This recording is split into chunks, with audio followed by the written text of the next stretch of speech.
चिन्तासन्तानहन्तारो यत्पादाम्बुजरे नभः द्विजानां तान्निजाचार्यान् प्रणमामि मुहुर्मुहुः यदनुग्रहतो जन्तुः सर्वदुःखातिगो भवेत् तमहं सर्वदा वन्दे श्रीमद्वल्लभनन्दनम् ज्ञानतिमिरान्धस्य ज्ञानाञ्जनशलाकया चक्षुरुन्मीलितं येन तस्मै श्रीगुरवे नमः।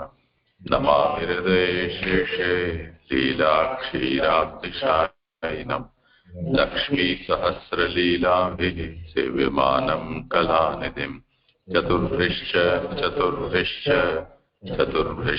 त्रिभिस्तथा षड्भिर्विराजते योऽसौ पञ्चधा हृदये मम।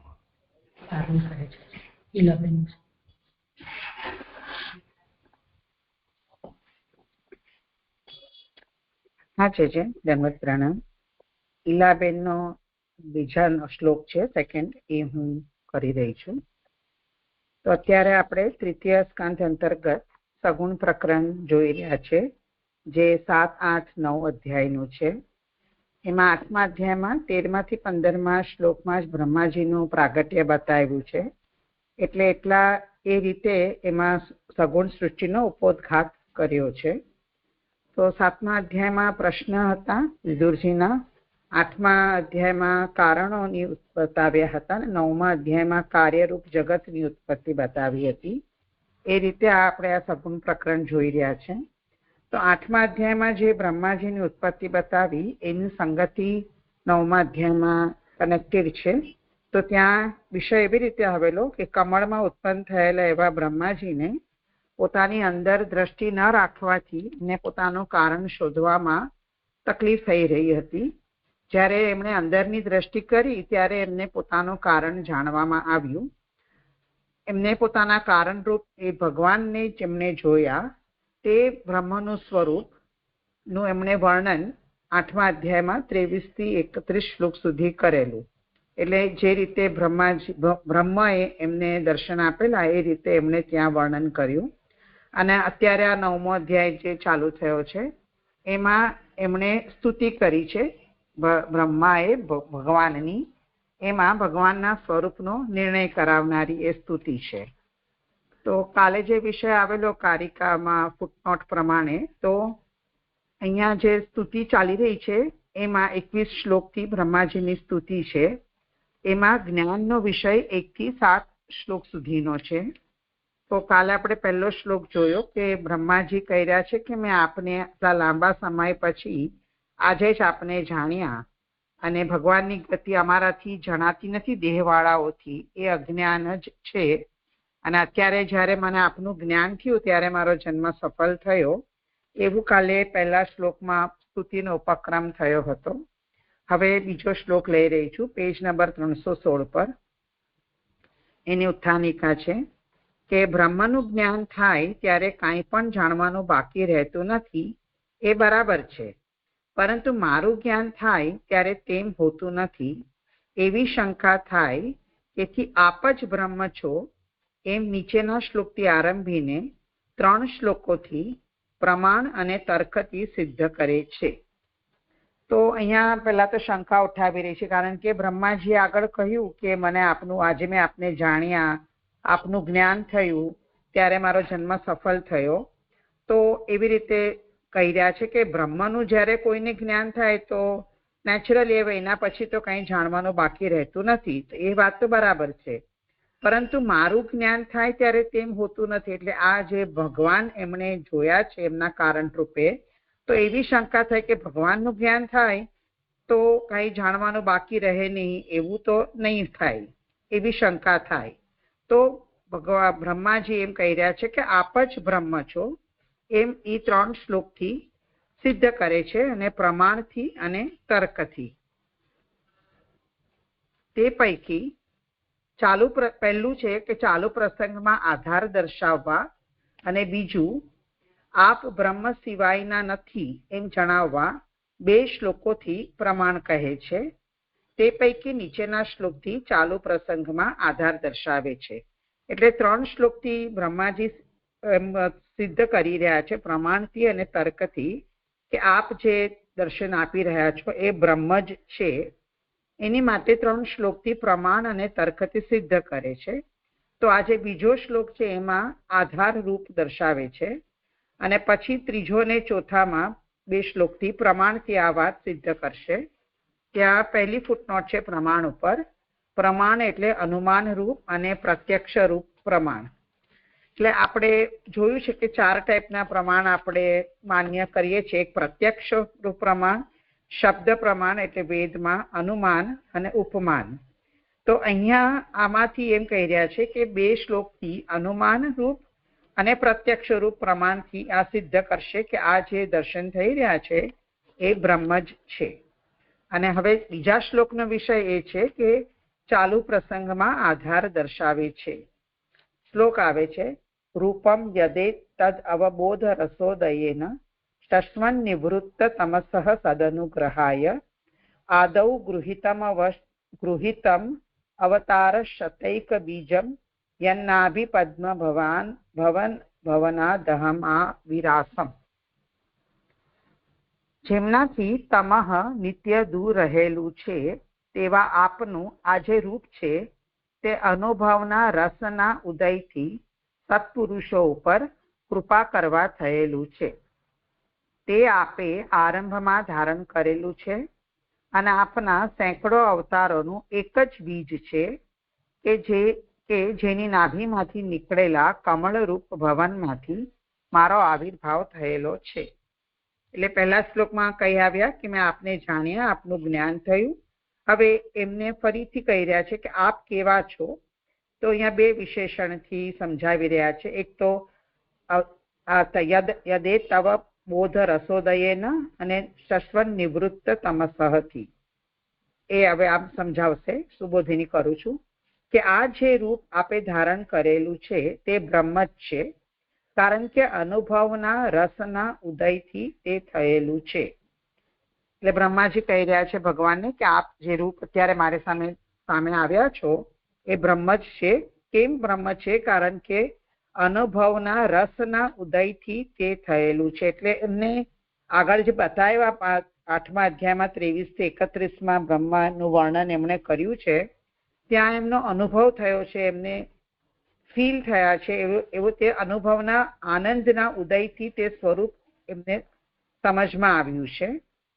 માત્ર અનુભવ એટલે જ્ઞાનથી અને તેના પણ વિષય વિનાના ઉત્તમ સ્વરૂપથી અને તેમાં પણ તેના ઉદયથી થયેલું છે.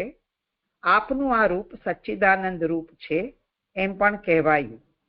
સચ્ચિદાનંદ રૂપ પર 2nd ફૂટનોટ છે કે આ વિચાર પ્રમાણે ઉદય શબ્દથી સતરૂપ કહેલું જાણવું એવું પુરુષોત્તમજી કહે છે, અને અવબોધ શબ્દથી જ્ઞાન અને રસ શબ્દથી આનંદ કહેલા છે. એટલે જે એમનું સ્વરૂપ સચ્ચિદાનંદ રૂપ છે તો એમના ફૂટનોટ પ્રમાણે સમજાવી રહ્યા છે કે ઉદયથી થયેલું છે એટલે એમાં સતરૂપ કહ્યું અને રસથી એમણે આનંદ લીધું છે અને આ જે અનુભવ એટલે જ્ઞાન એટલે ચિત્ત કીધું એમ અહીંયા સત-ચિત આનંદ આ બ્રહ્મ આપ છો એવી રીતે એમને સમજાવ્યા કે સચ્ચિદાનંદ રૂપ આપનું જ છે. હવે જે 2 કારણથી બ્રહ્મનું સ્વરૂપ સમજાવ્યું છે એનો વિષય આવી રહ્યો છે કે દેહ ધારણ કરવાના કારણરૂપ અજ્ઞાન પણ તેમાં હશે એવી શંકા થાય. તેથી જેમનાથી તમઃ નિત્ય દૂર રહેલું છે તેવા આપનું વિશેષણ કહેલું છે. એટલે આ પહેલું એક શંકા આવી કે ભગવાને બ્રહ્માજીને તો આગળ ભિન્ન ભિન્ન રૂપે દર્શન કરાવ્યા, તો હવે બ્રહ્માજીને અજ્ઞાનથી નિવૃત્ત થઈને હવે બ્રહ્મભાવ રૂપ અવસ્થામાં આવ્યા. તો એવો વિચાર આવે કે અચ્છા એમને હવે અજ્ઞાન દૂર થઈ ગયું અને હવે એમને ભગવાનનું સ્વરૂપ સમજમાં આવી એટલે એમણે આ દેહ લીધો છે. એટલે આ દેહ ધરવાનું કારણ કોઈ અજ્ઞાન હશે એવી શંકા થાય. તો એનું નિરાસન કરવા એમ કહ્યું છે કે તેમાં ભગવાન કેવા છે? જેમનાથી તમઃ નિત્ય દૂર રહેલું છે તેવું આપનું રૂપ છે. એટલે આ વિશેષણથી આ વાત કહી રહ્યા છે કે આવું નથી. શશ્વત નિવૃત્ત તમસઃ એ વાત કે છે. શશ્વત એટલે નિત્ય, શાશ્વત અર્થ નિત્ય, પછી દૂર રહેલું છે તમઃ જેનાથી, તેવા આપનું આ રૂપ છે. એટલે આપનું જે રૂપ છે એ કેવું છે કે નિત્ય જ તમઃ દૂર રહેલું છે. એટલે અંધકાર ઓલવેઝ નથી રહેતો. આજે કોઈ કારણથી અજ્ઞાન દૂર થયું છે એવું નથી, પણ નિત્ય જ આપ તમથી દૂર છે, તમઃ જેનાથી, એવું આપનું આ રૂપ છે. અને બીજું વિશેષણ, અહીંયા બે વિશેષણ છે, એક અવબોધ રસોદયેન અને શશ્મિન નિવૃત્ત તમસઃ. એ આ ટ્રાન્સલેશનથી છે કે અનુભવના રસના ઉદયથી થયેલું એક કોટેશન, જેમનાથી તમા નિત્ય દૂર રહેલું છે તેવા આપનું આ બે વિશેષણોથી જ્ઞાન અને અજ્ઞાન ન હોવું, એ બેની કાર્ય અને કારણની સ્થિતિ કહેલી છે. એમ કેટલાક કહે છે તે ખોટું છે એમ જણાવવા નિત્ય શબ્દ યોજેલો છે. તેમ કેટલાક કહે છે, ત્યાં 3 નંબરની ફૂટનોટ છે કે આ શ્રીધરનો મત છે. તે નિત્ય શબ્દથી વિરુદ્ધ હોવાથી ખોટો હોવાનું આચાર્યશ્રી નીચે દર્શાવે છે, એવું પુરુષોત્તમજી કહે છે. અને વૃંદાવન પ્રેસવાળી પ્રથમાં શ્રીધરની ટીકા છપાયેલી છે, તેમાં આવો મત દર્શાવેલ નથી, એવું નાનુભાઈનો ઓપિનિયન છે. તો કેટલાક કહે છે, એટલે આપણે સમજીએ છીએ કે આ મહાપ્રભુજીનો મત નથી. તો શ્રીધરનું એવું કહેવું છે કે આ જે બી વિશેષણ છે કે અનુભવના રસના ઉદયથી થયેલું, એટલે બ્રહ્માજીને જે અનુભવ થયો ભગવાનના સ્વરૂપથી, એનાથી આ સ્વરૂપ ઉદય થયેલું છે, એટલે એ જ્ઞાનથી કનેક્ટ કરે છે. અને જેમનાથી તમઃ નિત્ય દૂર રહેલું છે તેવા આપનું એ અજ્ઞાન ન હોવું, એમ એક સામસામે અનુક્રમે સમજાવવાનું. તો અજ્ઞાન અને અજ્ઞાન ન હોવું એ બેની કાર્ય અને કારણની સ્થિતિ કહેલી છે. એટલે એમ શ્રીધરના મત પ્રમાણે જો અજ્ઞાન ન હોય તો પછી ભગવાનનું સ્વરૂપ જ્ઞાનથી ઉદય થયું, એટલે કોઈક કારણના કારણે કાર્ય થયું, એવું શ્રીધરનો મત છે. પણ મહાપ્રભુજી કે છે એવું નથી, એ ખોટું છે. તો કેમ ખોટું છે? એની માટે આ નિત્ય શબ્દ યોજેલો છે, એટલે શાશ્વત શબ્દ યોજેલો છે. કારણ કે નિત્ય દૂર થયેલ હોય તેવા અનિષ્ટને દૂર કરનારા સાધનની જરૂર હોતી નથી. કેમ કે જે પ્રાપ્ત કરવાનું છે અને જે સાધનથી તે પ્રાપ્ત થઈ શકે તેવું છે, તેમની સ્થિતિ અનિત્ય જ હોય છે. એટલે આ પાછળની વાત પછી હું પાછી રિપીટ કરું છું. પહેલા નિત્યને સમજાવવા માટે લાસ્ટ ટાઈમ આપણે એવું સમજેલું કે જેમ સૂર્યોદય થાય તો અંધકારનો નાશ થાય. એટલે જો સૂર્યોદયને આપણે કારણ લઈએ અને અંધકારનો નાશ એ કાર્ય થયું. આ કાર્યકારણ સમજવા માટે આ કહી રહી છું. તો એવું અહીંયા પણ છે, કોઈક કાર્ય થયું એના કારણે ભગવાનનું આવું સ્વરૂપ પ્રગટ થયું, તો એવું નથી. તેની માટે લાસ્ટ ટાઈમ જે એક્ઝામ્પલ આપેલું કે ધ્રુવ પ્રદેશમાં આપણે જેમ અત્યારે દિવસ રાતની આપણી પ્રક્રિયા ચાલે છે, એમ ધ્રુવ પ્રદેશમાં તો 6 મહિનાની દિવસ હોય ને 6 મહિનાની રાત્રિ હોય. તો એવું કેમ થાય? તો બીકોઝ ઓફ જોગ્રાફિકલ કન્ડિશન, સૂર્યની એવી કોઈ સ્થિતિ હોય એના કારણે અહીંયા અંધકારનો નાશ થયો છે. એટલે કારણ શું થયું કે સૂર્યની કોઈક એવી પોઝિશન જેના કારણે અંધકારનો નાશ થયો છે. પણ અહીંયા એવું નથી, કારણ કે ભગવાન કેવા છે કે નિત્ય એમનાથી અંધકાર દૂર રહેલું છે. એ રીતે મહાપ્રભુજીએ નિત્ય શબ્દનો પ્રયોગ કર્યો છે, એવું આ શ્રીધરના મતની સામે હું આટલું સમજીશું. હવે આગળ ફરીથી લઉં છું. કારણ કે નિત્ય દૂર થયેલ હોય તેવા અનિષ્ટને દૂર કરનારા સાધનની જરૂર હોતી નથી. એટલે જે નિત્ય જ છે કોઈ વસ્તુ, એને અનિષ્ટ દૂર કરવાના સાધનની કોઈ અપેક્ષા છે જ નહીં, કારણ કે નિત્ય જે વસ્તુ અવેલેબલ છે. કેમ કે જે પ્રાપ્ત કરવાનું છે અને જેનાથી, એટલે જે સાધનથી પ્રાપ્ત થઈ શકે તેવું છે, તેમની સ્થિતિ અનિત્ય જ હોય છે. એટલે નિત્ય કહ્યું અને અનિત્ય સમજાવવા માટે 4થા નંબરની ફૂટનોટ છે કે જે સાધ્ય છે તે અનિત્ય છે. ફોર એક્ઝામ્પલ, જેમ કે ઘડો વગેરે. એટલે જો ઘડો આપણે બનાવવો છે, એટલે એ સાધ્ય છે, તો એની પરિસ્થિતિ કેવી હોય? અનિત્ય હોય. કારણ કે નિત્ય હોય તો એને બનાવવાની કોઈ જરૂર રહે નહીં.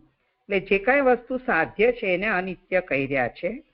જે અનિત્ય નથી તે સાધ્ય નથી. એટલે અનિત્ય નથી મીન્સ જે નિત્ય છે એને કાંઈ મેળવવાનો પ્રયાસ ન કરવાનો હોય, સાધ્ય નથી. જેમ કે નિત્ય વસ્તુ, એવી રીતે સાધ્ય અનિત્ય હોવાનું સિદ્ધ થાય છે. એટલે એ રીતે અહીંયા સમજાવ્યું કે જો કોઈ વસ્તુને આપણે મેળવવું હોય તો સાધ્ય હોય તો એને અનિત્ય હોવું જ જોઈએ. તો એટલે માટે અહીંયા કહી રહ્યા છે કે જે નિત્ય છે, ભગવાનનું આવું સ્વરૂપ છે કે જે હંમેશા અંધકાર દૂર રહ્યું છે એમનાથી, તો એને કોઈ દૂર કરનારા સાધનની જરૂર હોતી નથી. તો પછી એમ આગળ વાત હવે ચાલે છે કે એ પ્રમાણે રૂપ ધારણ કરવાનું શું પ્રયોજન, એવો પ્રશ્ન થાય. તેથી સત્પુરુષો ઉપર કૃપા કરવા એમ કહેલું છે. જે મૂળમાં સદ અનુગ્રહાય એ શબ્દ કહી રહ્યા છે કે ભગવાને આવું રૂપ ધારણ કર્યું છે, જેની બે વિશેષણ બતાવ્યા. તો આવું રૂપ શું કામ ધારણ કર્યું? તો એનો આન્સર એમ થયો કે બીકોઝ સત્પુરુષ ઉપર કૃપા કરવા એમ કહેલું છે. આથી પણ સ્વરૂપ બ્રહ્મ વિના બીજું કાંઈ નથી એમ કહેલું છે. કારણ કે સત્પુરુષોને બ્રહ્મ ન હોય તેવાનું કાંઈ પણ પ્રયોજન હોતું નથી. એટલે આ જો સ્વરૂપ બ્રહ્મ ન હોય તો એવું પોસિબલ નથી, કારણ કે સત્પુરુષોને તો એના સિવાય બીજી કોઈની અપેક્ષા હોતી નથી. એટલે આ સ્વરૂપ બ્રહ્મ જ છે એમ અહીંયા 5મી ફૂટનોટથી કહી રહ્યા છે. આથી એટલે સત્પુરુષો પર કૃપા કરવા એ રીતે આ રૂપ બ્રહ્મ છે. તો કેવી રીતે બ્રહ્મ છે એમ સિદ્ધ કરનારા 6 હેતુ આ શ્લોકમાં કહેલા છે. આ બ્રહ્માએ જોયેલું રૂપ બ્રહ્મ જ છે. તો એના 6 કારણ આપ્યા છે કેમ બ્રહ્મ છે. તો તેમાં સચ્ચિત અને આનંદ સ્પષ્ટ જણાયેલા હોવાથી, જે પહેલા પેરેગ્રાફમાં જ કીધું કે આપ સચ્ચિદાનંદ રૂપ છો. તેનાથી અજ્ઞાન સદા દૂર રહેલ હોવાથી, એટલે નિત્ય તમઃ દૂર રહેલું છે. તે સત્પુરુષો પર કૃપા કરનારું હોવાથી, એટલે સદઅનુગ્રહાય છે. ચોથું આરંભમાં પ્રકટ થયેલું હોવાથી, એ હવે વિષય આગળ આવે છે, વિકાર રહિત રહી કાર્ય કરનારું હોવાથી. અને છઠ્ઠું જગતને ઉત્પન્ન કરનારું હોવાથી. તો આ 6 હેતુથી આ બ્રહ્માએ જે જોયેલું રૂપ છે તે બ્રહ્મ જ છે એવું સિદ્ધ થાય છે. જે એવા નથી તે બ્રહ્મ નથી એવું અનુમાન રૂપ પ્રમાણ આ વિષયમાં છે.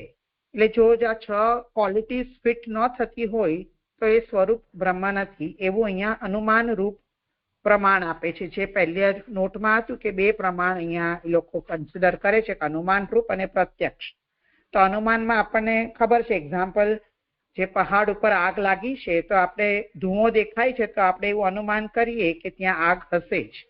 તો એ રીતે અહીંયા જે 6 ક્વોલિટીઝ જો કોઈનામાં હોય તો એ રૂપ બ્રહ્મનું જ છે. જો નથી તો એ બ્રહ્મ નથી એવું અનુમાન રૂપ પ્રમાણ અહીંયા આ વિષયમાં બતાવ્યું. તો અહીંયા ફરીથી સુબોધિનીમાં, એટલે આ સ્વરૂપ બ્રહ્મ વિના બીજું કાંઈ નથી. કારણ કે સત્પુરુષોને બ્રહ્મ ન હોય તેવાનું કાંઈ પણ પ્રયોજન હોતું નથી. વળી આ રૂપ આપે આરંભમાં ગ્રહણ કરેલું છે. આરંભમાં શુદ્ધ બ્રહ્મ જ હોય, તે સિવાયનું બીજું કાંઈ પણ કારણ ન હોય. એટલે જ્યારે કોઈ સૃષ્ટિની શરૂઆત થાય તો બ્રહ્મ જ હોઈ શકે, એનાથી બીજું કોઈ ન હોઈ શકે. એટલે આરંભમાં આપણે આ જ રૂપ પ્રકટ આપ જ છો. એ 4થો ફૂટનોટ પોઈન્ટ છે પાછળના 5-6 પોઈન્ટમાંથી. તો આપ જ હોઈ શકો, તે સિવાયનું બીજું કાંઈ પણ કારણ ન હોય. બ્રહ્મ જ તે પ્રકારે એટલે તેવા રૂપથી પ્રકટ થયેલ છે તેવો અર્થ છે. વળી આ રૂપ સેંકડો અવતારોનું એક જ બીજ છે. જે શ્લોકાર્થમાં હતું કે આપે આજે આરંભમાં ધારણ કરેલું અને સેંકડો અવતારોનું એક જ બીજ છે. એટલે અસંખ્ય અવતારો એક બીજમાંથી જ થયા છે, આપમાંથી જ. એમ સેંકડો અવતારોનું આ જ એક બીજ છે અને બીજા અવતારો આના જ અંશો છે એવો અર્થ છે. વળી અવતારો બ્રહ્મરૂપ છે એમ આગળ કહેવામાં આવશે અને તે તેવા હોવાનું કહેલું છે. એટલે એકમાંથી જ અનેક થયા છે. એની માટે આ 5મી પોઈન્ટ હતો પાછળની ફૂટનોટમાં કે વિકાર રહિત રહી કાર્ય કરનારું હોવાથી. એટલે એમાં કોઈ વિકાર આવતો નથી, પોતાનામાંથી એકમાંથી જ અનેક બની રહ્યા છે, અનેક અંશ પ્રકટ થયા છે, અવતારો થયા છે. એટલે આપ આવા છો. આનું કારણ અને કાર્ય બ્રહ્મ છે, તો પછી વચ્ચે આ જ બ્રહ્મ કેમ ન હોય? એટલે આદિ અને અંત જો કોઈ બ્રહ્મ જ હોય, શરૂઆત બ્રહ્મથી જ થયું છે અને અંત બી બ્રહ્મ જ છે, તો વચલા બધા જે પ્રાગટ્ય થયા છે, અવતારો થયા છે, એ બ્રહ્મ જ હોય ને એમ કહી રહ્યા છે. વળી બ્રહ્મ જગતનું કારણ છે એવું બ્રહ્મનું લક્ષણ છે. તે આમાં જ દેખાય છે એમ જેની નાભીમાંથી નીકળેલા કમળરૂપ ભવનમાંથી મારો આવિર્ભાવ થયેલો છે એ શબ્દોથી કહેલું છે. એટલે જે છઠ્ઠો પોઈન્ટ નીચે આપેલો કે જગતને ઉત્પન્ન કરનારું હોવાથી, એટલે આપણે બ્રહ્મસૂત્રમાં બી જોયું છે કે બ્રહ્મ જ જગતનું કારણ છે એવું એક બ્રહ્મનું લક્ષણ છે. તો આ જે ચાલી રહ્યો છે વિષય કે નાભી કમળમાંથી બ્રહ્માજીનો પ્રાગટ્ય થયું છે તો એ આ જ સ્વરૂપમાં દેખાય છે. ભવન શબ્દથી કમલનું વિશાલપણું જણાવેલું છે. એટલે નાભીમાંથી નીકળેલા કમલરૂપ ભવનમાંથી તો કમળ જો સમજીએ તો ભવન કેવી રીતે થયું? તો એમ કહેવા કે આ એક મોટું વિશાળતા છે જેમાંથી આ જગતનું ઉત્પત્તિ થવાની છે, એની માટે આ ભવન શબ્દનો ઉપયોગ થયો છે. હું એટલે મારો આવિર્ભાવ થયો છે એવો જ અર્થ કર્યો તો હું એટલે બ્રહ્માજી કહે છે કે હું એટલે સગુણ જગતનો રચનાર. મારો આવિર્ભાવ થયેલો હોવાથી મારો જન્મ પણ અલૌકિક છે. એટલે મારી એમાંથી આવિર્ભાવ થયો છે એમાં એટલે મારો બી જન્મ અલૌકિક જ થયો, ભગવાનમાંથી જ પ્રાગટ્ય થયું છે નાભીમાંથી. એવી રીતે એમણે પોતાનો જન્મ અલૌકિક થયો. તેથી સર્વ પ્રકારે આ રૂપ બ્રહ્મ જ છે. એટલે જે 5મી ફૂટનોટમાં આજે 6 પોઈન્ટ્સ આપ્યા એ સમજાવીને અનુમાન તર્ક પ્રમાણ આપીને, અનુમાનરૂપ પ્રમાણ આપીને એવું સિદ્ધ કરે છે કે આ રૂપ જે સામે છે એમનું સ્તુતિ કરી રહ્યા છે તો આ રૂપ બ્રહ્મ જ છે એવું આ બીજા શ્લોકનો સમજ પડી જાય છે. અહીંયા સેકન્ડ શ્લોક થયો. કઈ હોય વિચારણી? આમાં જે ઉત્થાનિકામાં આવ્યું બ્રહ્મનું જ્ઞાન થાય ત્યારે કંઈ પણ જાણવાનું બાકી રહેતું નથી, એ બધું થઈ ગયું. પછી આગળ કહે છે કે એમ નીચેના શ્લોકથી આરંભી 3 શ્લોકથી પ્રમાણ અને તર્કથી સિદ્ધ કરે છે. તે પૈકી એક ચાલુ પ્રસંગમાં આધાર દર્શાવવા હતો, બીજું આ બ્રહ્મ સિવાય નથી એમ જણાવવા 2 શ્લોકોથી પ્રમાણ કરે છે. અહીંયા આ શ્લોક 2 શ્લોકોથી એટલે આગળનો આવશે એ કે ગુરુનો કયો એ? અચ્છા, કેમ કે પૂર્વના શ્લોકમાં પણ વાત તો એ જ રહી ને કે બ્રહ્મના જ્ઞાન માટે જ એ વાત થઈ છે કે બ્રહ્મનું જ્ઞાન જગતની ઉત્પત્તિનું જ્ઞાન હોવાથી જ્ઞાન જાણવા માટે પોતાના આ ભગવાનનું સાક્ષાત્કાર એટલે જ્ઞાન થયેલ જ છે એમ કહે છે. એમાં પણ એવી રીતે તો બ્રહ્મ જ્ઞાનનું આવી ગયું એટલે એવી રીતે થયું. અને અહીંયા જે પ્રમાણ અને તર્કથી સિદ્ધ કરે છે તો પ્રમાણ અને તર્ક એટલે અહીંયા 2 અલગ અલગ રીતે કહે છે કે એક જ વાત છે? કે તથા અને એને અહીંયા કેવી રીતે પ્રમાણ અને તર્ક એક જ વાત છે કે અલગ વાત છે? હા, કરો સમાધાન. હા, એટલે આપણે પ્રમાણ આપણે 4 ટાઈપના આપણે સમજીએ છીએ, પ્રત્યક્ષ, અનુમાન, શબ્દ અને ઉપમાન. અને તર્ક તો લોજિકથી સમજાવે છે. અને એક વસ્તુ હું કહેવાની ભૂલી ગઈ કે પહેલો પોઈન્ટ છે ચાલુ પ્રસંગમાં આધાર દર્શાવવા. એટલે આપ જે પૂછી રહ્યા છે કે પ્રમાણ તો 3rd અને 4th શ્લોકમાં આવશે, પણ અહીંયા વિષય એ હતો કે ચાલુ પ્રસંગમાં આધાર બતાવે છે. એટલે આ બીજ રૂપ જે એક જ બીજ છે આપ, એમાંથી અનેક અવતારો થયા છે. એટલે એક જાતનું સૃષ્ટિનો આધાર સમજાવ્યો કે આપ બીજ રૂપ છો, એ મારું કહેવાનું રહી ગયું. એટલે આપે જે પૂછ્યું કે 3 શ્લોકથી પ્રમાણ અને તર્કથી સિદ્ધ કરે છે, તો મને એવું સમજાયું છે કે 3 અને 4માં પ્રમાણ આવશે અને પછી બરાબર જોયું નથી પણ પછી તર્કથી બી સિદ્ધ કરે છે. અને આપ જે કહે છે કે એક જ ટોપિક જેવું લાગે છે, પણ એવું સમજ એવી પડે છે કે સ્તુતિ જ્યારે કરી રહ્યા હોય તો એક એક સામે વ્યક્તિના એક એક ગુણનું આમ વધારે એનું વિષય કરીને એમની મહત્તા બતાવતા હોય એવું મને એમાં સમજાયું આપના પ્રશ્ન સામે. પ્રમાણોમાં 4 પ્રમાણનું ગ્રહણ છે કે પ્રત્યક્ષ અને અનુમાન માત્રનું છે? પ્રત્યક્ષ અને અનુમાનની જ વાત છે અહીંયા તો. ઠીક છે. અને આમાં આ વિષય કેવી રીતે જાણવું સુબોધનીમાં આવ્યો એ વિષયમાં કે પ્રમાણ અને તર્ક? હજી આવવાનું છે એ બીજા ચોથામાં વિષય છે ને. એ તો અત્યારે તો આધાર બતાવે છે, ચાલુ પ્રસંગમાં આધાર દર્શાવે, એટલે આ જે સૃષ્ટિ રચવાના છે એના આધાર રૂપ બીજ એ એક જ છે, આપ જ છો, આપના જ આ બધા અવતારો થશે, એકમાંથી અનેકતા, એવું સમજાય છે મને.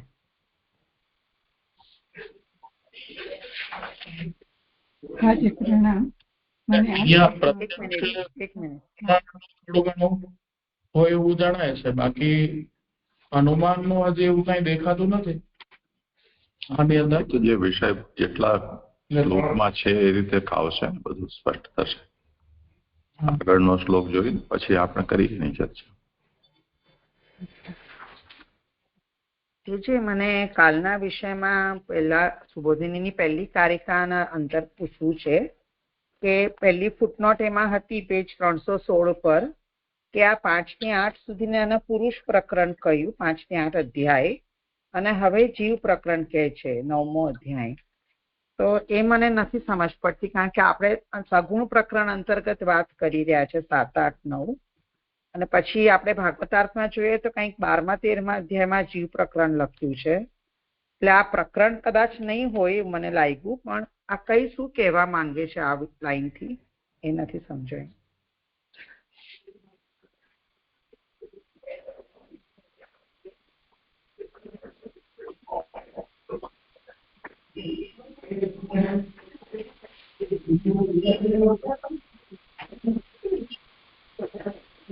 અહીંયા પ્રકાશમાં એ વાતને સ્પષ્ટ કરી છે ને કે તે એટલે મહાભૂતો, મહાભૂતો જેનાથી ઉત્પન્ન થાય છે તેવું. એટલે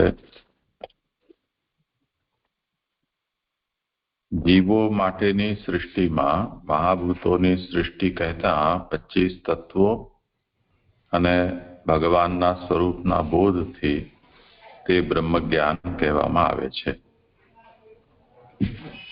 અહીંયા જે તે પદ છે એનો અર્થ એ કર્યો કે મહાભૂતો જેમાંથી પેદા થાય છે એવું ભગવાનનું સ્વરૂપ. તો એ વિષયમાં પુરુષોત્તમજી એમ આજ્ઞા કરી રહ્યા છે કે સમૂહના જ્ઞાન વિના વ્યક્તિઓનું જ્ઞાન થઈ શકે નહીં. તેથી પુરુષ આધારરૂપ હોવાથી પહેલા પુરુષ પ્રકરણ કહ્યું અને હવે જીવ પ્રકરણ કહે છે.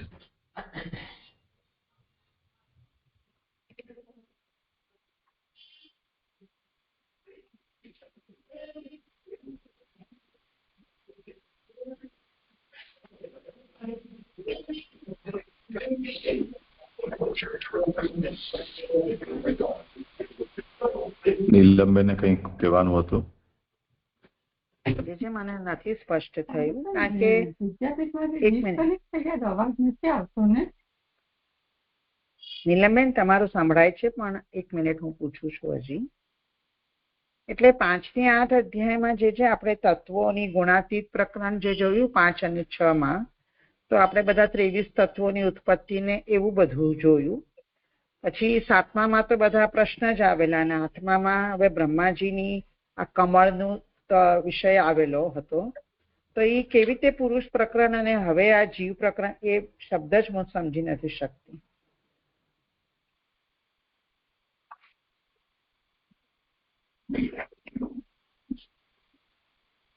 જે 5મા અધ્યાયનું જે એટલે 155 પેજ ઉપર જે કારિકાઓ શરૂ થાય છે ને, એ કારિકામાં ત્યાં આગળ 2 નંબરની ફૂટનોટ, એટલે એ કારિકા છે પેજ 155 પર પહેલી જ. અહીં અધિકારના વિષયમાં 4ની સૃષ્ટિ કહી. શ્રી કૃષ્ણ પુરુષ રૂપથી પ્રકટ થાય તે માટે 4થી સૃષ્ટિ કહેવામાં આવે છે. એમાં જે શ્રી કૃષ્ણ પદ છે ને એને ત્યાં આગળ 2 નંબરની ફૂટનોટમાં પુરુષ રૂપથી પ્રગટ થાય તે માટે આ બીજી સૃષ્ટિ કહેવામાં આવે છે. 155 અને 56 પાના ઉપર આ જે વાત કહી ને એનો કદાચ સંદર્ભ અહીંયા હોય એવું સમજાય છે, પણ સ્પષ્ટ નથી હજુ. અને જીવ પ્રકરણ સંબંધી તો મને હજુ ધ્યાન નથી આવ્યું.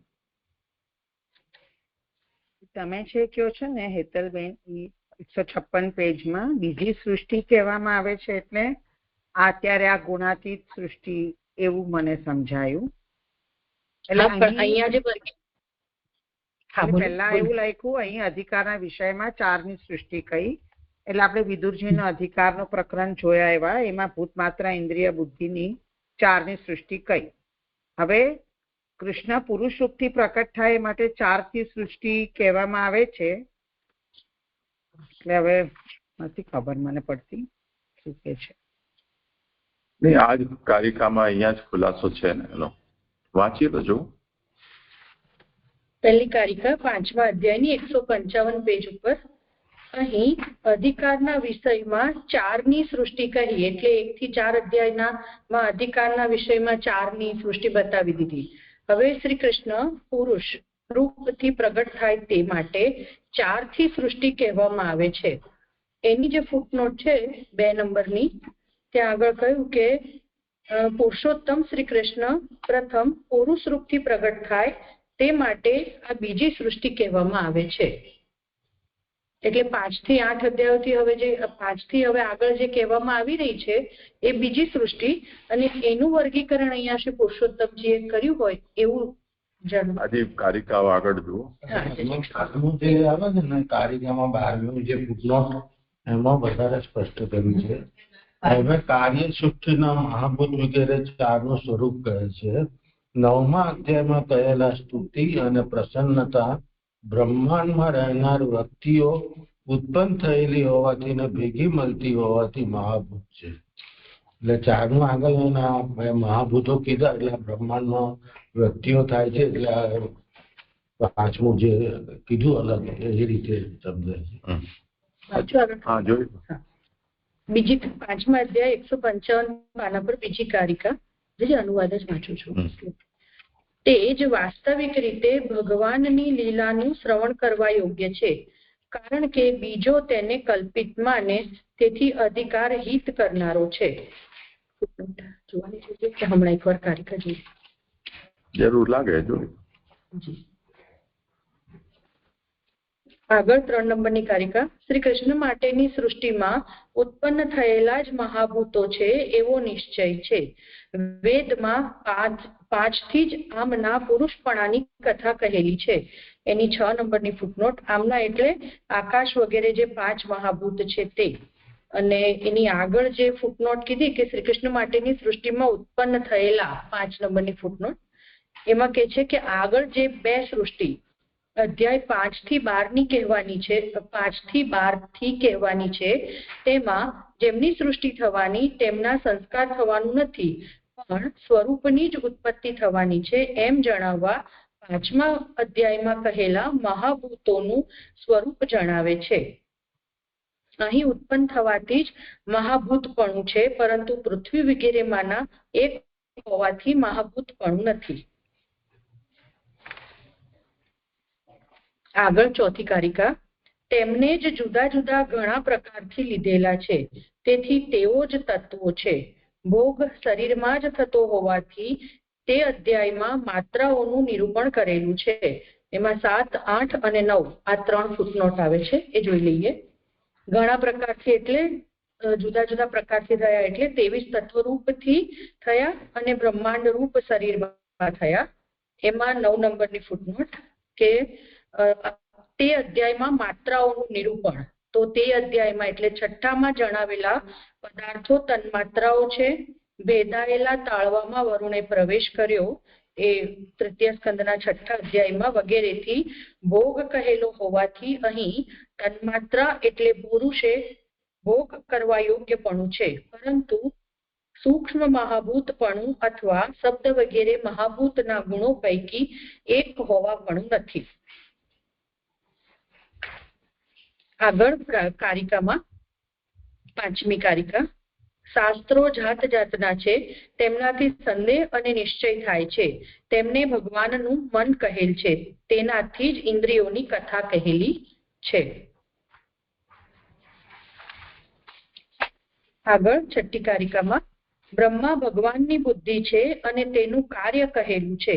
કાર્યોની સ્તુતિ અને પ્રસન્નતા કહેલા છે, તેથી તેઓ મહાભૂતો જ છે એવો જ નિશ્ચય થાય છે. એની ફૂટનોટ જોઈ લઈએ.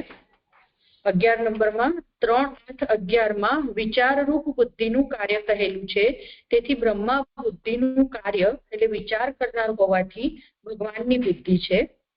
આગળ 12 નંબરની ફૂટનોટમાં હવે કાર્ય સૃષ્ટિના મહાભૂત વગેરે 4નું સ્વરૂપ કહે છે.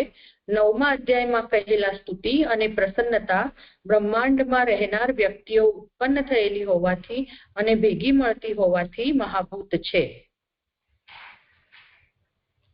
આગળ 7 નંબરની કારિકામાં તેથી જેમ હરિના તેમ તેઓના શરીરો તન્માત્રાઓ છે, કાલ જ આમની ઇન્દ્રિયો છે, તેમાં આસક્તિ વાળો ફરવાનો જ છે.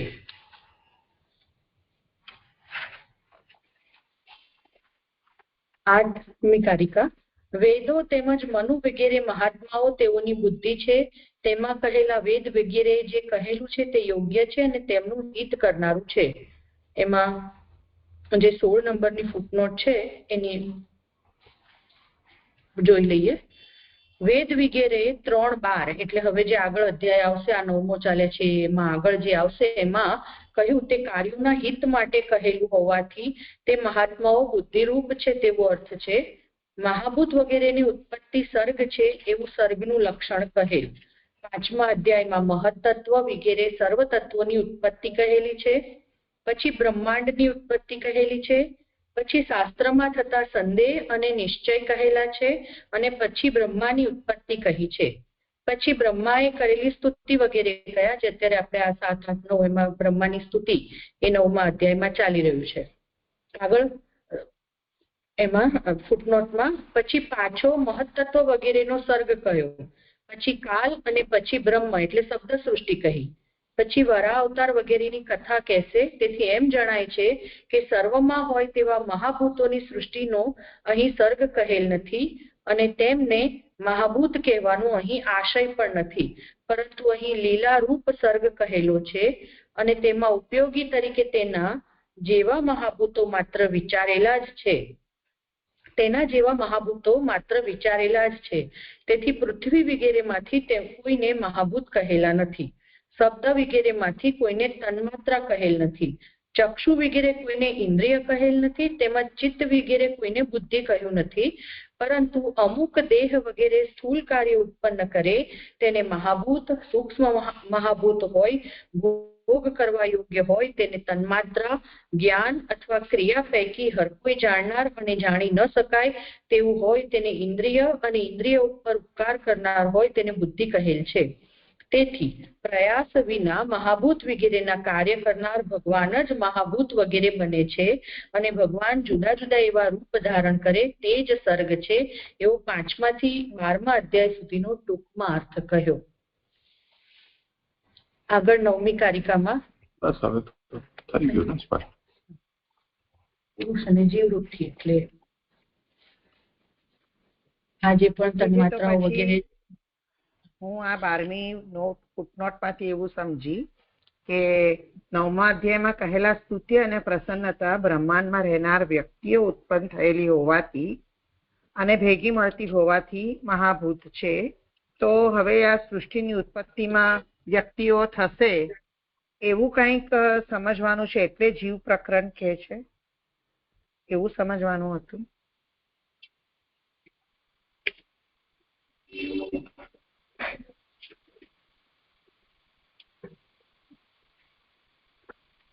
અત્યારે આ પ્રશ્નને ઉભો રાખીએ, વિષયના પ્રમાણે આગળ જે નિરૂપણ આવે છે તેના પ્રમાણે પછી એનો અર્થ વિચારશું.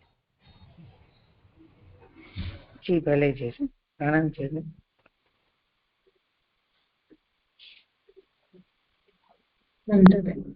મારું થઈ ગયું નિરૂપણ સંપન્ન.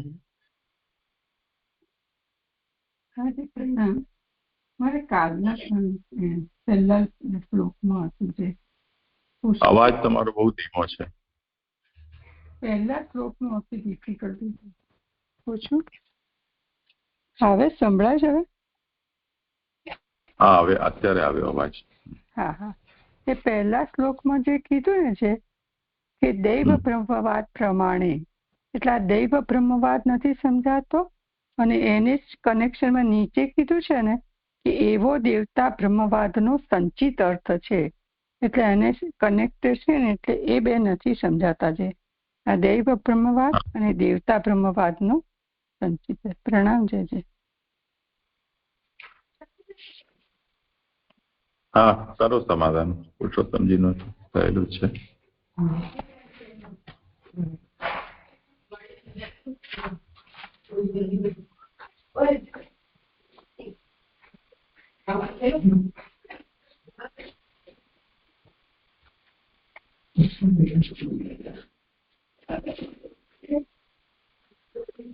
અનુવાદ છે. વાંચી લો, અહીંયા તો ખુલાસો છે. અહીંયા જે દૈવ બ્રહ્મવાદ કયો છે 7 નંબરની ફૂટનોટ છે, એનું અહીંયા આગળ એવી રીતે પુરુષોત્તમજીએ સમજાવ્યું છે કે પોતાના ગુણોથી છુપાયેલી દેવોની પોતાની શક્તિ વગેરે શ્વેતાસ્વતરના મંત્રો અને નૃસિતાપનિયમાં કહેલો વાદ, આને દૈવ બ્રહ્મવાદ કહેલો છે. આ પ્રકારે જે શ્વેતાસ્વતરના મંત્રો અને આ જે વચન છે એમાં જે કહેલું છે એ દૈવ બ્રહ્મવાદ. પછી એટલે પોતાના ગુણોથી છુપાયેલી દેવોની પોતાની શક્તિ, એટલે પોતાના ગુણોમાં દેવોની જે શક્તિ છુપાયેલી હોય તે, એને દૈવ બ્રહ્મવાદ કહેવામાં આવે. હા, અહીંયા વ્યાખ્યાન તો ઇન્વર્ટેડ કોમા કરી અને ત્યાંના મંત્ર કહેલા છે અને એનાથી આ વાતને જણાવી છે, તો એને જ કહી શકાય ને. બ્રહ્માજી અહીંયા એમ કહી રહ્યા છે કે આપનાથી બીજું કાંઈ નથી, જો હોય તો તે શુદ્ધ નથી, કારણ કે માયાના ગુણોથી નીચેડ ભેળથી આપ ઘણા જણાવો છો. તો એ વિષયનું વ્યાખ્યાન અહીંયા કરી રહ્યા છે કે બુદ્ધિને ભમાવનારી માયા વચ્ચે બીજું કરે છે, એમ કહેલું છે. તો વચ્ચે બીજું કરે છે એનો મતલબ જે દ્રષ્ટા અને જે દ્રશ્ય વિષય છે એના વચ્ચે કંઈક કરામત કરી દે છે, તેથી બીજું નથી એમ કહેવાય એવી શંકા થાય. તો અહીંયા એ શંકા કરી રહ્યા છે, તો તેથી હોય તો તે શુદ્ધ નથી એમ કહેલું છે. તો ભાવન્નપી ભગવન્નપી તન્ન શુદ્ધમ, યદિ બીજું કંઈ હોય તો એ શુદ્ધ ન જાણવું. તાત્પર્ય કે જે છે તે ભગવાન જ છે, ભગવાનથી અતિરિક્ત જે છે તે શુદ્ધ નથી, યદિ માયાએ કંઈ ખુરાપાત કરી છે તો. મુખ્ય જ્ઞાન જેમાં છે એવા બ્રહ્મવાદ પ્રમાણે તે નથી જ. એટલે માયા દ્વારા જે કંઈ પણ અતિરિક્ત બોધ કરાવવામાં આવી રહ્યો છે એ બોધમાં જે પદાર્થ જણાય છે તે પદાર્થ મુખ્ય બ્રહ્મવાદના સિદ્ધાંત અનુસાર છે જ નહીં. છતાં દૈવ બ્રહ્મવાદ પ્રમાણે તે બીજું હોય. દૈવ બ્રહ્મવાદના પ્રમાણે એ બીજા કોઈનું અસ્તિત્વ હોઈ શકે. તો એ શું હોઈ શકે? તો એ અહીંયા શ્વેતાશ્વતર ઉપનિષદમાં દેવાત્મ શક્તિમ સ્વગુણૈર નિગૂઢમ, આ જે મંત્ર છે એ મંત્રમાં આ વાત આ રીતે કહેલી છે કે પોતાના ગુણોથી છુપાયેલી દેવોની પોતાની શક્તિ. તો ઘણી બધી એવી વસ્તુઓ છે કે જે પ્રકટ નથી હોતી, શક્તિના રૂપમાં સ્થિત હોય છે, અને તે કોઈ વખતે પ્રતીત થાય તો એને સાધારણ મનુષ્ય સમજી ન શકે, તો એ દૈવ શક્તિ છે. તો એના સંબંધમાં આ વાત કહેવામાં આવી રહી છે કે દૈવ બ્રહ્મવાદ.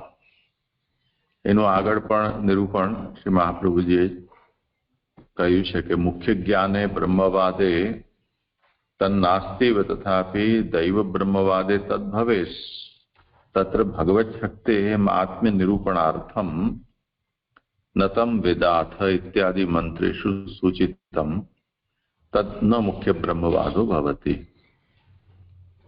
એટલે નતમ વિદાથ ઋગ્વેદના મંત્રમાં એમ કહેવામાં આવ્યું છે કે એમની જે શક્તિ છે એને કોઈ જાણી નથી શકતું, આવું એ નિરૂપણ કહેલું છે.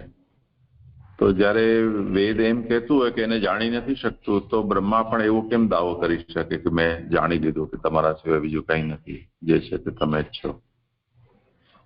તો એને છે મહાપ્રભુજી સમજાવી રહ્યા છે કે આજે જેમ દૈવ બ્રહ્મવાદ છે કે દૈવાત્મ શક્તિમ સગુણૈર નિગૂઢમ, એ દૈવની શક્તિ છે એ નિગૂઢ છે અને એની મહિમા માટે કહેવામાં આવી રહ્યું છે કે કોઈ જાણી નથી શકતું. એનો મતલબ એવો નથી કે બ્રહ્મા જાણી ન શકે.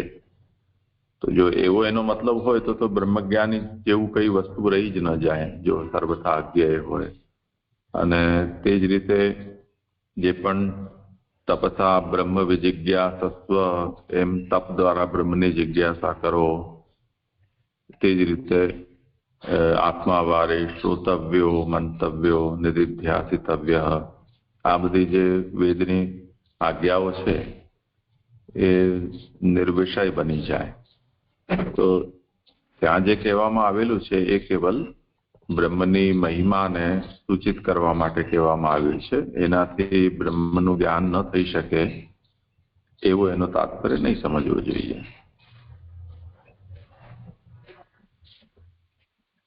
સુંદર થયું. હા, પ્રણામ. અને જે બીજું તો આજ બીજા શ્લોકમાં હતું, અત્યારે ડિસ્કશન થઈ ગયું તે જ હતું. જે પ્રણામ. બસ કરો આગળ જેમનો વારો હોય.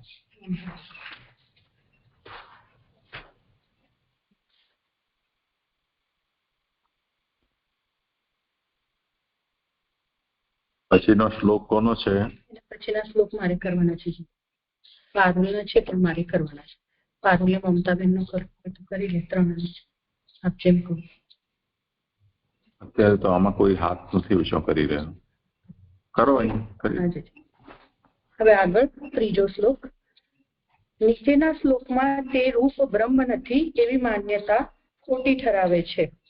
એટલે હવે જે અહીંયા આગળ આપણને એમ કહ્યું કે હવેના જે 3 શ્લોકો છે એ 3 શ્લોકોથી પ્રમાણ બતાવવા જઈ રહ્યા છે, તર્ક અને પ્રમાણથી. આમાં 1 શ્લોક થયો. અને હવે આ જે રૂપ જેનું બ્રહ્મા દર્શન કરી રહ્યા છે એ બ્રહ્મ નથી એવું જો કોઈ કહે તો એને ખોટી એ માન્યતા ઠરાવે છે.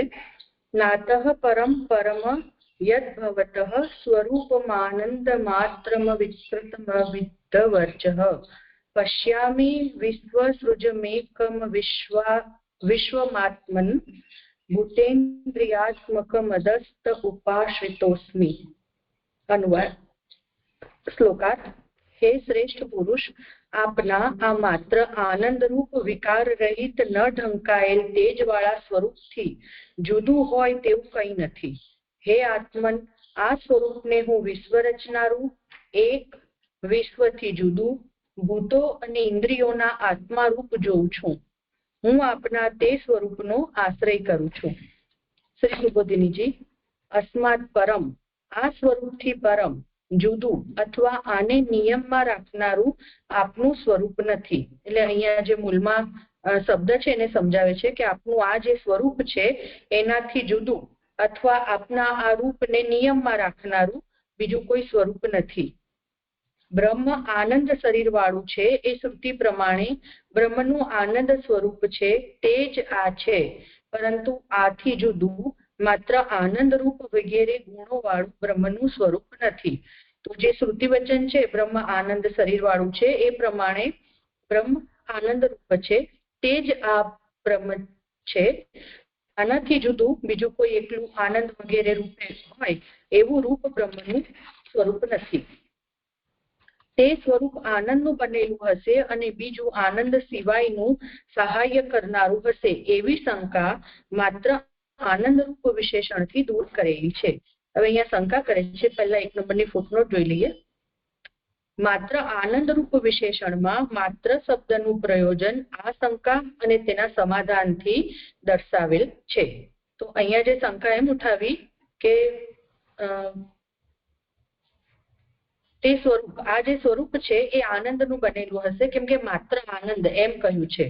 તો માત્ર આનંદ એક થયો અને આનંદ સિવાયનું બીજું એ આનંદમાં સહાય કરનારું હશે, એવી જો કોઈ શંકા કરે તો એના માટે એનો હવે સ્પષ્ટતા કરી માત્ર આનંદ રૂપ વિશેષણથી આ શંકાને દૂર કરી છે કે ભગવાન કેવા છે, જે આ સ્વરૂપ છે તે તો એ આનંદ રૂપ છે અને એ આનંદ છે એ બ્રહ્મનું શરીર છે. ત્યારે તે સ્વરૂપ જ વિકાર વાળું હશે એવી શંકા થાય. તેથી વિકાર રહિત એમ કહે કે આનંદ સ્વરૂપ જે છે એ વિકાર વાળું હશે, તો કારણ કે એને સહાય કરનારું કંઈક બીજું પણ છે. તો કહે છે કે ના, એવું નથી, વિકાર રહિત છે.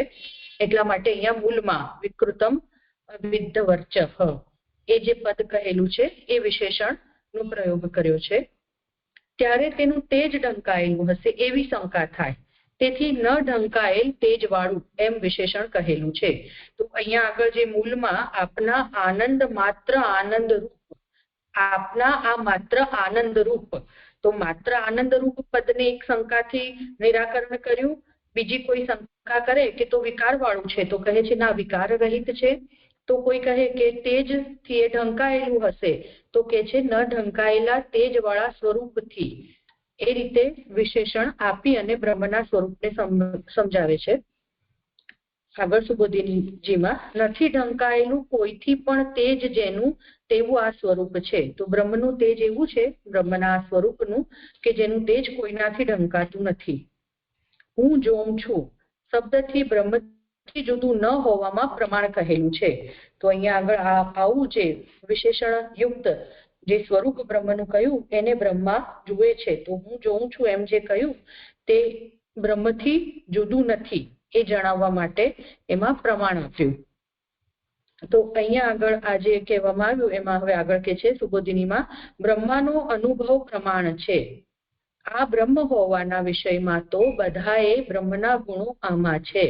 એટલે આ બ્રહ્મ છે એમાં કઈ ભેદ નથી, બ્રહ્મના બધા જ ગુણો આમાં છે. વિશ્વ રચનારું, એક, વિશ્વથી જુદું, વિશેષણોથી તે ગુણો કહેલા છે. તો બ્રહ્મના કયા ગુણો આમાં છે આ રૂપમાં, તો એને કહે છે વિશ્વ રચનારું રૂપ છે, એક છે અને વળી વિશ્વથી જુદું પણ છે. આ ગુણો એમાં છે એટલે આ બ્રહ્મ જ છે એવો બ્રહ્માનો અનુભવ પણ છે અને બ્રહ્મા પ્રત્યક્ષ રૂપમાં એમને દર્શન પણ કરી રહ્યા છે. જેમાંથી આ ભૂતો ઉત્પન્ન થયા એ શ્રુતિ પ્રમાણે બ્રહ્મ વિશ્વ રચનારું છે. બ્રહ્મ એક અદ્વિતીય છે એ શ્રુતિ પ્રમાણે બ્રહ્મ એક છે. તો આ જે ત્રણ વિશેષણો કયા કે જેનાથી બ્રહ્મના ગુણો આ સ્વરૂપમાં જણાઈ રહ્યા છે, એમાં એક થયું વિશ્વ રચનારૂપ, એના માટે શ્રુતિ વચન આપ્યું કે જેમાંથી આ ભૂતો ઉત્પન્ન થયા છે. બીજું વિશેષણ એક પદ માટે શ્રુતિ વચન આપ્યું, એક અદ્વિતીય છે અને જે આથી અને બીજાથી ઉત્તમ છે. તો વિશ્વથી જુદું એના માટે આ સમજાવ્યું, શ્રુતિ પ્રમાણ આપ્યું કે જે આથી અને બીજાથી પણ ઉત્તમ છે. એટલે આ વિશ્વથી જુદું રૂપ છે બ્રહ્મનું એવું. એ શ્રુતિ પ્રમાણે બ્રહ્મ અવિશ્વમ, વિશ્વથી જુદું. એ રીતે આ સ્વરૂપમાં બ્રહ્મના ઘણા ગુણો હોવાથી આ બ્રહ્મ જ છે. હે આત્મન એ સંબોધન છે. અહીંયા સુધી જેટલા પણ બ્રહ્મના માટે જેટલા વિશેષણોનો બ્રહ્માજીએ પોતાની સ્તુતિમાં પ્રયોગ કર્યો છે એ વિશેષણો અહીંયા આગળ આ સ્વરૂપને બ્રહ્મના રૂપમાં પ્રમાણિત કરી રહ્યા છે. હવે આગળ જે હે આત્મન આ જે સંબોધન છે એના માટે 2 નંબરની ફૂટનોટ, ના હજુ આગળ 2 થી 2 નંબરની ફૂટનોટ છે. એકવાર આટલો પેરેગ્રાફ વાંચી લો પછી ફૂટનોટ જોઈએ. હે આત્મન એ સંબોધન છે. કેટલાક એમ કહે છે કે બ્રહ્મા વગેરે આત્મા તરીકે ઉપાસના કરવા યોગ્ય એવો તેનો અર્થ છે. આ વિજ્ઞાનમય આત્મા બ્રહ્મ છે એ શ્રુતિ પ્રમાણે આ સ્વરૂપ આત્મા ન હોય તો બ્રહ્મ ન હોય, એથી આ સંબોધન કરેલું છે. તો અહીંયા જે હે આત્મન એવું સંબોધન છે એની ફૂટનોટ શ્રી પુરુષોત્તમજી સમજાવે છે. હે આત્મન એ સંબોધનના અર્થ વિશે બીજાનો મત કહી શ્રુતિ પ્રમાણે તેનો અર્થ જણાવી બીજાના મતનો દોષ આ ભાગથી દર્શાવેલો છે. ગયા શ્લોકમાં આ સ્વરૂપ બ્રહ્મ છે એવું સિદ્ધ કરેલ છે. તેનો આ બીજાના મતવાળા અર્થથી વિરોધ થાય છે એવો અર્થ છે. તો અહીંયા જે કેટલાક એમ અર્થ કરે છે કે બ્રહ્મા વગેરે આત્મા તરીકે ઉપાસના કરવા યોગ્ય એવું આ સ્વરૂપ, કોઈ ઉપાસ્ય રૂપ બ્રહ્મા વગેરેનું આ હોઈ શકે. તો એવું નથી. એ કેટલાકનો જે મત છે એને અહીંયા આગળ મહાપ્રભુજી શ્રુતિ વચનોથી સિદ્ધ કરે છે કે આ વિજ્ઞાનમય આત્મા એ જ બ્રહ્મ છે. અને બ્રહ્મ કેવું છે તો અહીંયા આગળ જે પ્રમાણે બતાવ્યું છે એ પ્રકારે છે. જો આ વિજ્ઞાનમય આત્મા જે છે એને બ્રહ્મ નહીં જાણીએ તો જે ગયા શ્લોકમાં એટલે બીજા શ્લોકમાં જે સિદ્ધ કર્યું સ્વરૂપ બ્રહ્મ છે એનાથી પણ વિરોધ થશે. એટલા માટે જેમની નાભીમાંથી બ્રહ્મા પોતે પ્રગટ થયા છે એવું આ જે સ્વરૂપ છે એ બ્રહ્મ છે એમાં પણ વિરોધ આવી જશે. એટલા માટે અહીંયા આગળ કેટલાકનો જે મત છે કે બ્રહ્મા વગેરે આત્મા તરીકે ઉપાસ્ય છે એ મતને ખોટો સિદ્ધ કર્યો. જે અત્યાર તત્કાલમાં આને જોઈ રહી છું એટલું જેટલી સમજાય છે એટલું આપને આમાં ભૂલ સુધારવા વિનંતી છે. જે આગળ સુબોધિનીજીમાં આમાં નયન કર્ણ વગેરે દેખાતા હોવાથી આ ઇન્દ્રિયો વાળું હોવાથી બ્રહ્મ કેમ હોઈ શકે? તો જે પ્રગટ સ્વરૂપ છે અથવા તો જે પ્રત્યક્ષ છે એમાં નયન કર્ણ વગેરે તો જણાઈ રહ્યા છે. તો પછી આ તો ઇન્દ્રિય વાળું છે, એ બ્રહ્મ કેમ હોય? ઇન્દ્રિયવાન એ બ્રહ્મ કેમ હોય? એવો પ્રશ્ન થાય. તેથી ભૂતો અને ઇન્દ્રિયોના આત્મા રૂપ એમ કહેલું છે. આ ભૂતો અને ઇન્દ્રિયોના આત્મા છે. નયનનું નયન, કર્ણનું કર્ણ વગેરે શ્રુતિ પ્રમાણે ભૂતો અને ઇન્દ્રિયોના આત્મા હોવાથી ભૂતો અને ઇન્દ્રિયો તરીકે દેખાય છે, પરંતુ તેને ભૂતો એટલે શરીરમાંના 5 મહાભૂતો તથા ઇન્દ્રિયો નથી એવો અર્થ છે. તો આનો સામાન્ય અર્થ એવી રીતે સમજાય છે કે જણાઈ રહ્યું છે એ સ્વરૂપ એવું પ્રાકૃત જે પંચમહાભૂતથી સિદ્ધ થયેલું છે એવું નથી. કારણ કે નયનોના પણ નયન છે, દરેક ઇન્દ્રિયોના પણ એ આત્મા છે, એટલા માટે એ રૂપે જણાઈ રહ્યા છે એવો અર્થ છે. બ્રહ્મ દર્શન ન થઈ શકે તેવું છે એવી શંકા થાય, તેથી તે શબ્દ યોજેલ છે. બ્રહ્મ દર્શન કદાચ આ વ્યાપકના અર્થમાં આ શંકા ઉઠાવી હોય કે વ્યાપક છે તો કેવી રીતે દર્શનીય હોય, એટલા માટે તે પદનો પ્રયોગ કર્યો છે અહીંયા આગળ. હા જીલાલજી, આ સ્વરૂપ દેખાતું હોવા છતાં આપની ઈચ્છાથી જ તેના દર્શન થતા હોવાથી અદબ એવ દર્શન ન થઈ શકે તેવું જ છે એવો અર્થ છે. જી, એટલે આ સ્વરૂપ દેખાઈ રહ્યું છે પણ ભગવદ ઈચ્છાથી એમના ભગવાનની એવી ઈચ્છા છે કે દર્શન ન કરી શકે તો એ દર્શનીય નથી એવો અર્થ છે. એની 3 નંબરની ફૂટનોટ.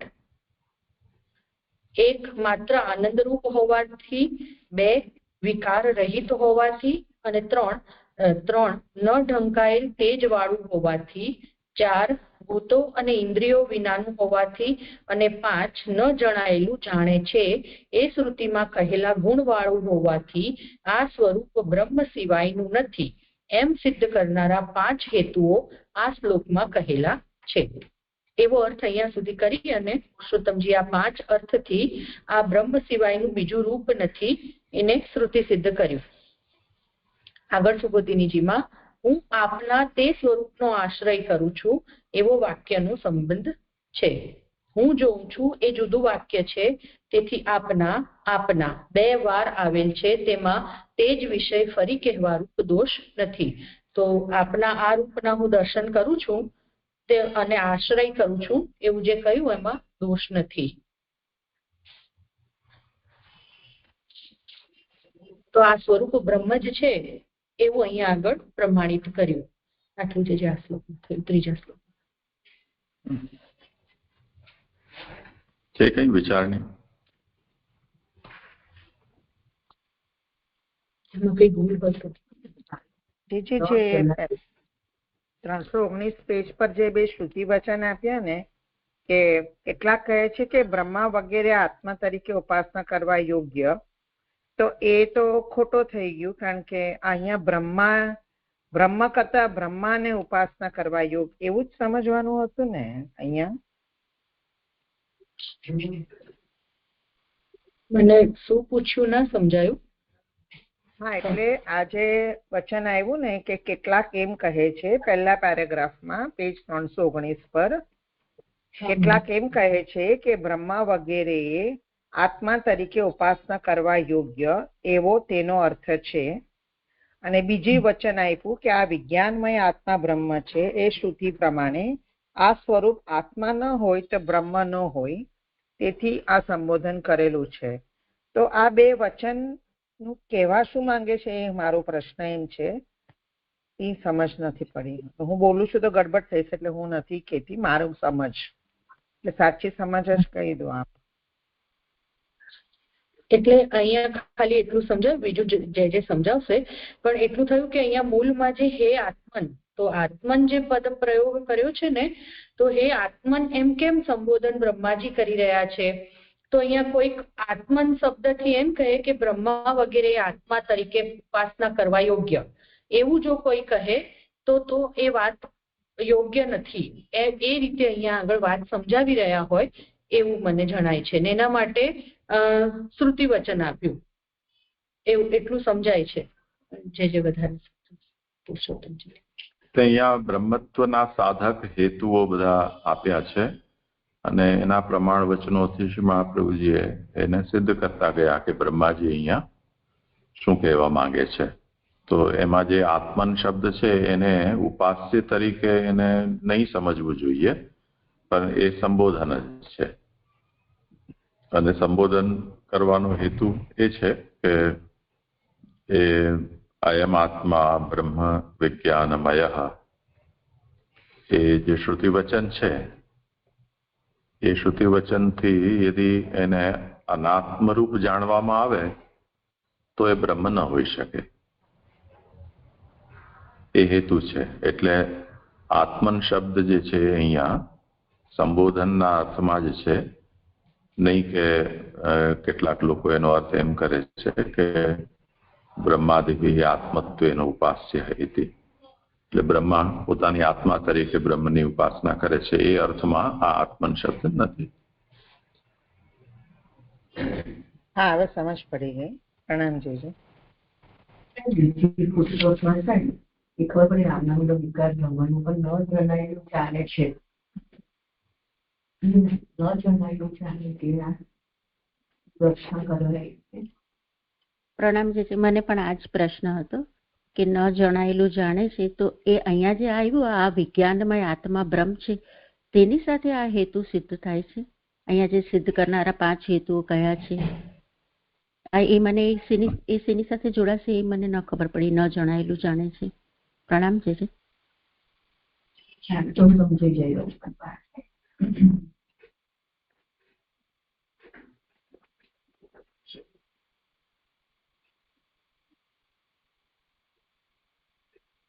જે શ્રુતિ વચન પણ અને તાત્પર્ય તે પદથી અહીંયા આગળ કહ્યું એટલું મને ખ્યાલ થયું. તે પદ છે ને એનાથી અધઃતમ એ જ થશે. અધઃતમ એટલે સૌથી પહેલા પ્રત્યક્ષ પ્રમાણ કહ્યું અને તે પછી હવે અનુમાન કહી રહ્યા છે. તો પ્રત્યક્ષમાં તો એ વાત પશ્યામી એ જે બ્રહ્મા પોતાની અનુભૂતિ છે એ જણાવી રહ્યા છે. તો બ્રહ્મણો અનુભવ પ્રમાણમ, આ પ્રત્યક્ષ પ્રમાણ થઈ ગયું. હવે એ પ્રત્યક્ષથી જે પ્રત્યક્ષમાં એમને જે અનુભૂત થયું એના આધારે અનુમાનથી અહીંયા શું વિષય, પરોક્ષ વિષયનો શું શું બોધ થાય છે એ કહી રહ્યા છે. તો એ જુઓ અહીંયા अस्मिन् पक्षे प्रत्यक्षेण प्रमाणत्वेन उक्तं शब्द विरोधेन अत्र अनुमानमपि सिद्ध्यति. शब्दा विरोधेन એવું હોવું જોઈએ.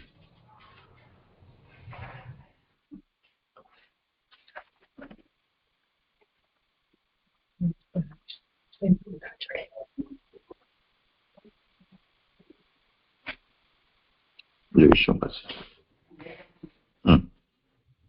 तेन आनंद मात्रत्वात् अविकृतत्वात् अनावृत तेजस्त्वात् भूतेन्द्रिय रहितत्वात् અને અવિજ્ઞાતમ વિજાનાતિ શ્રુત્યુક્ત ધર્મકત્વાत् इति पंच हेतवो व्यतिरेक व्याप्तिश्च बुद्ध्या. તો વ્યતિરેક વ્યાપ્તિ શું કે જો બ્રહ્મ ન હોય તો આવું ન હોઈ શકે, આ વ્યતિરેક વ્યાપ્તિનું સ્વરૂપ થયું.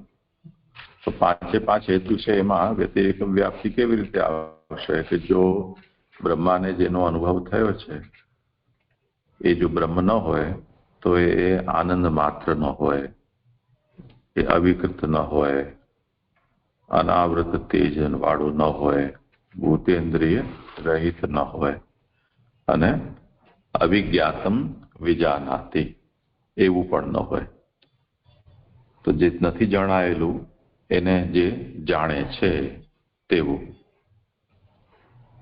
તો સર્વ કોઈથી જે અવિજ્ઞાત છે એને પણ જે જાણે છે એ બ્રહ્મ છે. આ પણ ન શક્ય બને.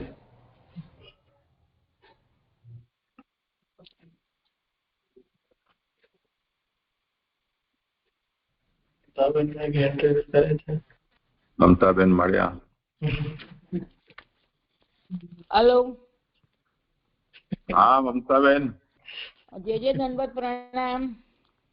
હા, જે શું તમે છુપી રમી રહ્યા હતા એવું લાગ્યું. ક્યારનો હેન્ડ રેસ કરું છું, 5:30 ની બેઠી છું પણ ખબર નહીં કેમ હેન્ડ રેસ થતો નથી. લો અહીંયા જે પ્રશ્ન જે થયા છે એનું સમાધાન કરી દેવો ફટાફટ. હવે મેં તો કશું સાંભળ્યું નથી, હું તો બધાને મેસેજ કરવામાં જ પડી. ઉભા રહેજો 1 મિનિટ. તો હવે શું, હવે તો બોલાઈ ગયું. હું 4થો શ્લોક કરીશ દેજે. હા કઈ વાંધો નહીં, એમનો જ છે. હા જે મારો છે, હું ક્યારની હેન્ડ રેસ કરું છું. ભલે ભલે ભલે કરો. ખબર નહીં જે આપ મારાથી રિસાઈ ગયા છો.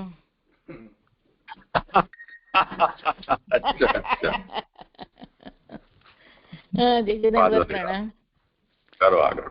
હા જે હવે 4થા શ્લોક છે એટલે જે લાલનજી પૂછતા હતા કે તર્કનું નહીં, તો હવે આ 4થા શ્લોકની અંદર તર્ક માટે કહે છે, નીચેના શ્લોકમાં તર્કનું કહે છે. તદ્વામ ઇદમ ભુવન મંગલમ મંગલાય ધ્યાનેસ્વ નો દર્શિતમ ત ઉપાસકાનામ તસ્મૈ નમો ભગવતે અનુવિદ્યેમ તુભ્યમ યો નાહતો નરકાભાગ્નિ રસ તત્પ્રસંગૈ.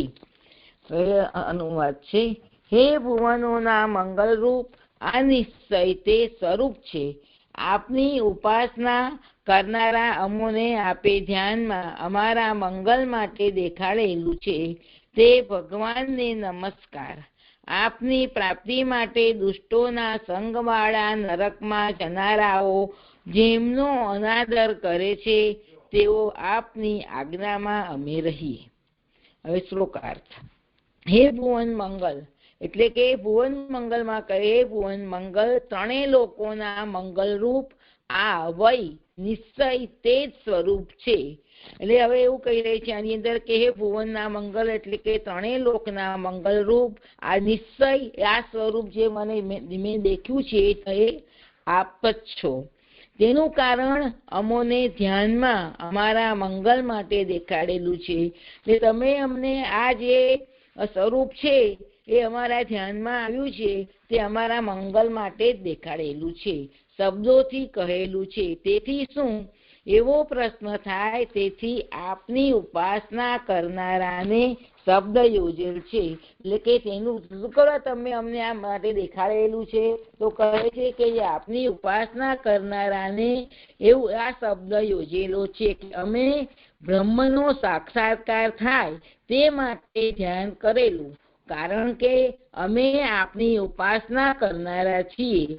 કેમ કે પરબ્રહ્મની ઉપાસના કરનારા પરબ્રહ્મ સિવાય બીજાનું ધ્યાન કરતા નથી. તો એવું કહે છે કે હવે તમે આપને શા માટે દર્શન કરાવ્યા, તો આપની ઉપાસના કરનારા માટે જ. તો કહે છે કે જે અમે બ્રહ્મનો સાક્ષાત્કાર થાય તે માટે ધ્યાન ધરેલું. કારણ કે આપની ઉપાસના કરનારા અમે ખાલી આપની જ ઉપાસના કરીએ છીએ, બીજા કોઈની ઉપાસના કરતા નથી. તેથી તમે અમે જે ધ્યાન ધર્યું એ જ પરબ્રહ્મનું દર્શન આપણને કરાવ્યું. કારણ કે તેઓને બીજાથી પુરુષાર્થ પ્રાપ્ત થતો નથી. તે કારણને લીધે તર્ક પ્રમાણે પણ આ સ્વરૂપ બ્રહ્મ જ છે. હવે એવું કહે છે કે જે આપની જ ઉપાસના કરનારા છે એમને બીજાથી પુરુષાર્થ પ્રાપ્ત થતો નથી. શા માટે? તો તર્ક પ્રમાણે પણ આ સ્વરૂપ બ્રહ્મનું જ છે. આગળના શ્લોકમાં એવું દેખાડ્યું કે આપ જ છો અને આપ જ આમ આપણા પાંચ એનાથી દેખાડ્યા. હવે આ નીચેના શ્લોકમાં તર્ક પ્રમાણે આ સ્વરૂપ બ્રહ્મ છે એવું દેખાડે છે. એ પ્રમાણે બ્રહ્મ છે એવો નિર્ણય કરીને તે ભગવાનને નમસ્કાર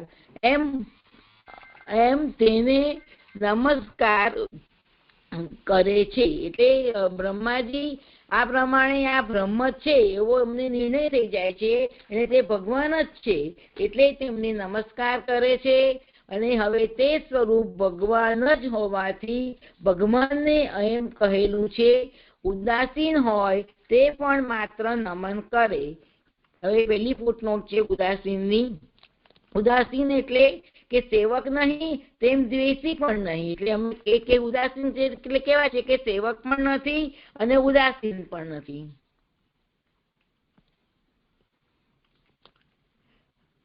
તેથી પોતે મુખ્ય સેવક છે એમ જણાવવા શ્લોકમાં તુભ્ય મનુ વિધ્યેમ એમ કહેલું છે. તો શું કહેલું છે કે અમને આપણે હોય તે માત્ર નમન જ કરે છે. જે ઉદાસીન હોય તે માત્ર નમન કરે છે. તેથી પોતે મુખ્ય સેવક છે એમ જણાવવા માટે તુભ્ય મનુ વિધ્યેમ એમ કહેલું છે. આપની પ્રાપ્તિ થાય તે માટે આપની આજ્ઞામાં અમે રહીએ તેવો તેનો અર્થ છે કે આપની પ્રાપ્તિ થાય અને આપની આજ્ઞામાં અમે રહીએ એવો એનો અર્થ છે. નમો અનુવિધ્યેમ એમ શબ્દો લઈએ ત્યારે વૈદિક પ્રયોગ ગણાવવા કરતા નૃસિંહને નમસ્કૃમ કુર્મઃ અમે નમન કરીએ છીએ એ વાક્ય પેઠે ઉપપદ વિભક્તિ લેવી એ વધારે યોગ્ય છે. એમ હોય તો વાદીઓ આ વિષયમાં સંદેહ કેમ કરે છે અને ભજતા કેમ નથી? જો આવું હોય તો જે વાદીઓ છે તે એ વિષયમાં સંદેહ શું કરવા કરે છે ને શું કરવા ભજતા નથી ભગવાનને? જો એવી શંકા થાય તેથી નરકમાં જનારાઓ જેમનો અનાદર કરે છે કે જે નરકમાં જનારાઓ છે એ જ એમનો અનાદર કરે છે એમ કહેલું છે. જે દૈત્યો અવશ્ય નરકમાં પડવાના છે તેઓ આમનો એટલે કે આ સ્વરૂપનો અનાદર કરે છે. જે નરકમાં પડવાના છે એ જ અવશ્ય આમનો અનાદર કરે છે. તેઓ મના કરેલ આચરણ કરતા ન હોવાથી માત્ર આ સ્વરૂપનો અનાદર કરવાથી નરકમાં કેમ પડે? તો પછીથી એવું કહે છે કે ભાઈ એકો અનાદર કરે તો નરકમાં કેમ પડે? જો એવી શંકા થાય તેથી દુષ્ટોના સંગવાળા વિશેષણથી જણાવેલું છે. તો તેઓ કેવા છે? જો આ શંકા છે તો એમાં કહી રહ્યા છે કે તેઓ દુષ્ટોના સંગવાળા છે એવું કહેલું છે. તેઓ દુષ્ટો સાથે ઘણા જ સંગમાં આવેલા છે. કારણ કે ભગવાન આત્મા હોવાથી અને આનંદરૂપ શરીર વાળા હોવાથી સ્વભાવથી જ કોઈ પણ તેમને આદર ન કરે તેવું હોતું નથી. જો ભગવાન કેવા છે? તો ભગવાન આનંદરૂપ શરીર વાળા, ભગવાન આત્મા છે, આનંદરૂપ શરીર વાળા છે અને સ્વભાવથી જ કોઈનો પણ આદર ન કરે એવું હોતું નથી. પરંતુ દુષ્ટોના સંગથી તેની બુદ્ધિ બગડી તેથી તેમના સંગવાળા થવાના દોષને લીધે તે પણ પાંચમો મહાપાપી થયો. એટલે મને પાંચમામાં જરા ખ્યાલ નથી આવતો. એટલે તેમના દુષ્ટોના સંગથી એમની બુદ્ધિ બગડી છે અને તેમના સંગવાળા થયા છે અને દોષને લીધે તે પાંચમો મહાપાપી થયો. જો પહેલાના પુણ્યને લીધે અથવા બીજા પ્રકારે તે ભગવાનનો આદર કરે તો નરક તેને પ્રાપ્ત ન થાય. અને જો પહેલાના પુણ્ય હોય અથવા તો બીજા પ્રકારે તે ભગવાનનો આદર કરે તો તેને નરક પ્રાપ્ત થતું નથી. તેથી નરક અવશ્ય પ્રાપ્ત થવાનું હોવાથી જેવાઓ ભગવાનનો આદર કરતા નથી, એટલે જેવાઓ છે તેઓ ભગવાનનો આદર કરતા નથી. એ જે સંપૂર્ણ થયો આ શ્લોક. પણ મને આ પાંચમો મહાપાપી થયો એમાં જલ્દી ખબર નથી પડતી છે. એટલે પાતકી જેટલા પણ બતાવ્યા છે એના પ્રકારો ગણાવીને એમ કહ્યું છે કે આનો જે સંસર્ગ કરનારો હોય એ પાંચમાને પણ પાતકી સમજવું. તો જે સંસર્ગી છે એ પાંચમો મહાપાતકી છે.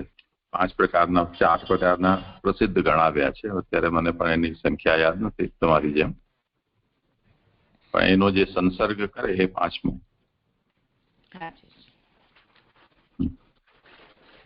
હા જી ધન્યવાદ પ્રણામ. મારો શ્લોક પૂરો થઈ ગયો. આગળના શ્લોકમાં મેં કેટલો હેન્ડ રેસ કર્યો છે ખબર નહીં ના થયું. પ્રણામ જીજી. અહીંયા દુષ્ટોના સંગ વાળા જે વિશેષણ કીધું તો એનું મૂળમાં કયો શબ્દ એમાં લેવાનો જીજી? એ ના સમજાયું મને. શું મને સંભળાયું?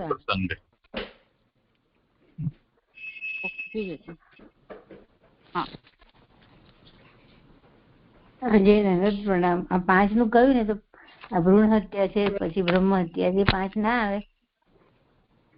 આવી શકે જી, જે પાંચ છે ને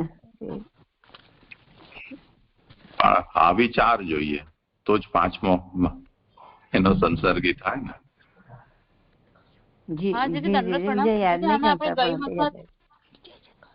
ગઈ વખતે આપણે કુરુ હત્યા ને ગૌ હત્યા ને એ મહાપાતક તરીકે સમજાવ્યા છે. પણ તો પાંચ નહીં, ચાર ગણાવો, પછી આ પાંચમો આ રાખો.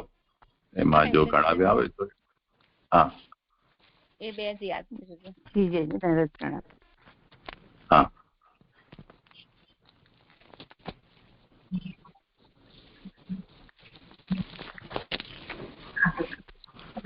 કોનો છે? હા હા પ્રણામ. હા શિવાનંદ, સોરી તમને તકલીફ થઈ.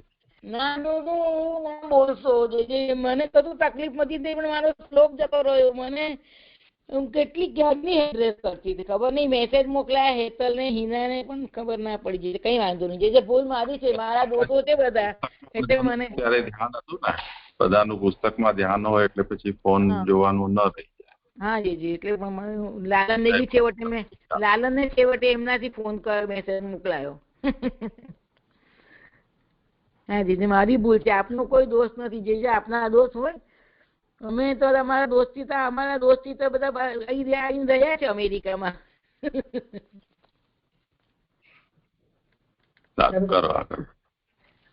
હવે આગળ પાંચમા શ્લોકને 321 પાનું. એ રીતે પ્રમાણ અને તર્કથી આ જ બ્રહ્મનું સ્વરૂપ છે એવો નિશ્ચય કરીને આ સ્વરૂપના સાક્ષાત્કારથી જ બ્રહ્મનો સાક્ષાત્કાર થતો હોવાથી ભક્તિથી મને જાણે છે એ વાક્ય પ્રમાણે તેમનો સાક્ષાત્કાર થાય. તે માટે બ્રહ્મા નીચેના શ્લોકમાં આ સ્વરૂપની પ્રાપ્તિના સાધન તરીકે ભક્તિ કહે છે અને પ્રાપ્ત કરવાના સાધન દ્વારા પણ સ્વરૂપ બ્રહ્મ હોવાનું સિદ્ધ કરે છે. તો આપણે જે ગયા 2, 3 અને 4 શ્લોકથી પ્રમાણ અને તર્કથી આ જે સ્વરૂપ છે જેની બ્રહ્મા સ્તુતિ કરે છે એ બ્રહ્મ જ છે, બ્રહ્મનું સ્વરૂપ છે એવો નિશ્ચય કર્યો.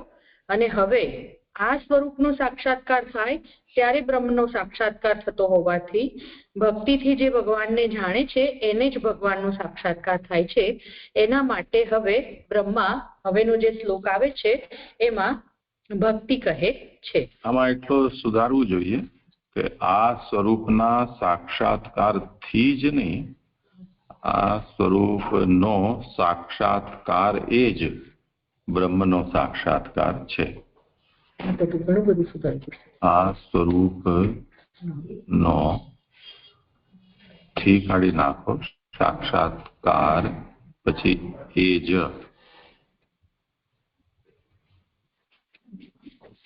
બ્રહ્મનો સાક્ષાત્કાર પૂર્ણ વિરામ. થતો હોવાથી કરી.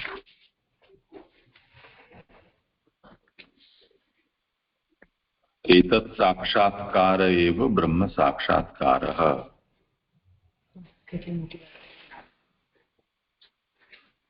ફૂટનોટમાં સુધારા છે. પહેલા નંબરે ગઈ વખતે પહેલા નંબરની ફૂટનોટમાં સુધારેલું છે. શું છે? પ્રભુનો સાક્ષાત્કાર સ્વરૂપનો પ્રવેશ મુખ્ય ભક્તિ વિનાનાઓની સાધન જે પહેલી ફૂટનોટ આપી છે ને મુખ્ય ભક્તિ કહે છે એવો અર્થ છે. મુખ્ય ભક્તિ વ્યતિરિક્તાનામ ભક્તિ કહે છે એમાં પ્રભુનો સાક્ષાત્કાર સ્વરૂપનો પ્રવેશ સાધન ભક્તિ કહે છે. જોઈએ આવે અહીંયા છે આ. હા, એ ફૂટનોટ જ વાંચવાની છે. હા હા હા.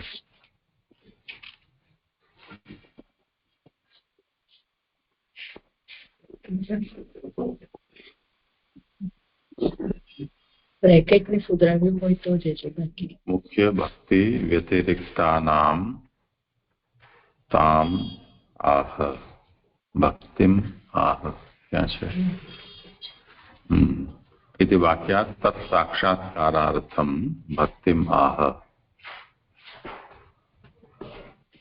मुख्य भक्ति व्यतिरिक्तानाम ताम आह. हाँ, तो एમાં શું સમસ્યા શું થઈ છે? નથી, મેં નથી સુધાર્યું, બરાબર છે. આપણે એવું સુધારાયું છે મુખ્ય ભક્તિ વિનાનાઓની છે ને એની જગ્યાએ પ્રભુનો સાક્ષાત્કાર સ્વરૂપમાં પ્રવેશે તેને સાધન ભક્તિ કહે છે એવું લખાયું છે પહેલી ફૂટનોટમાં. તેને ભક્તિ કહે છે.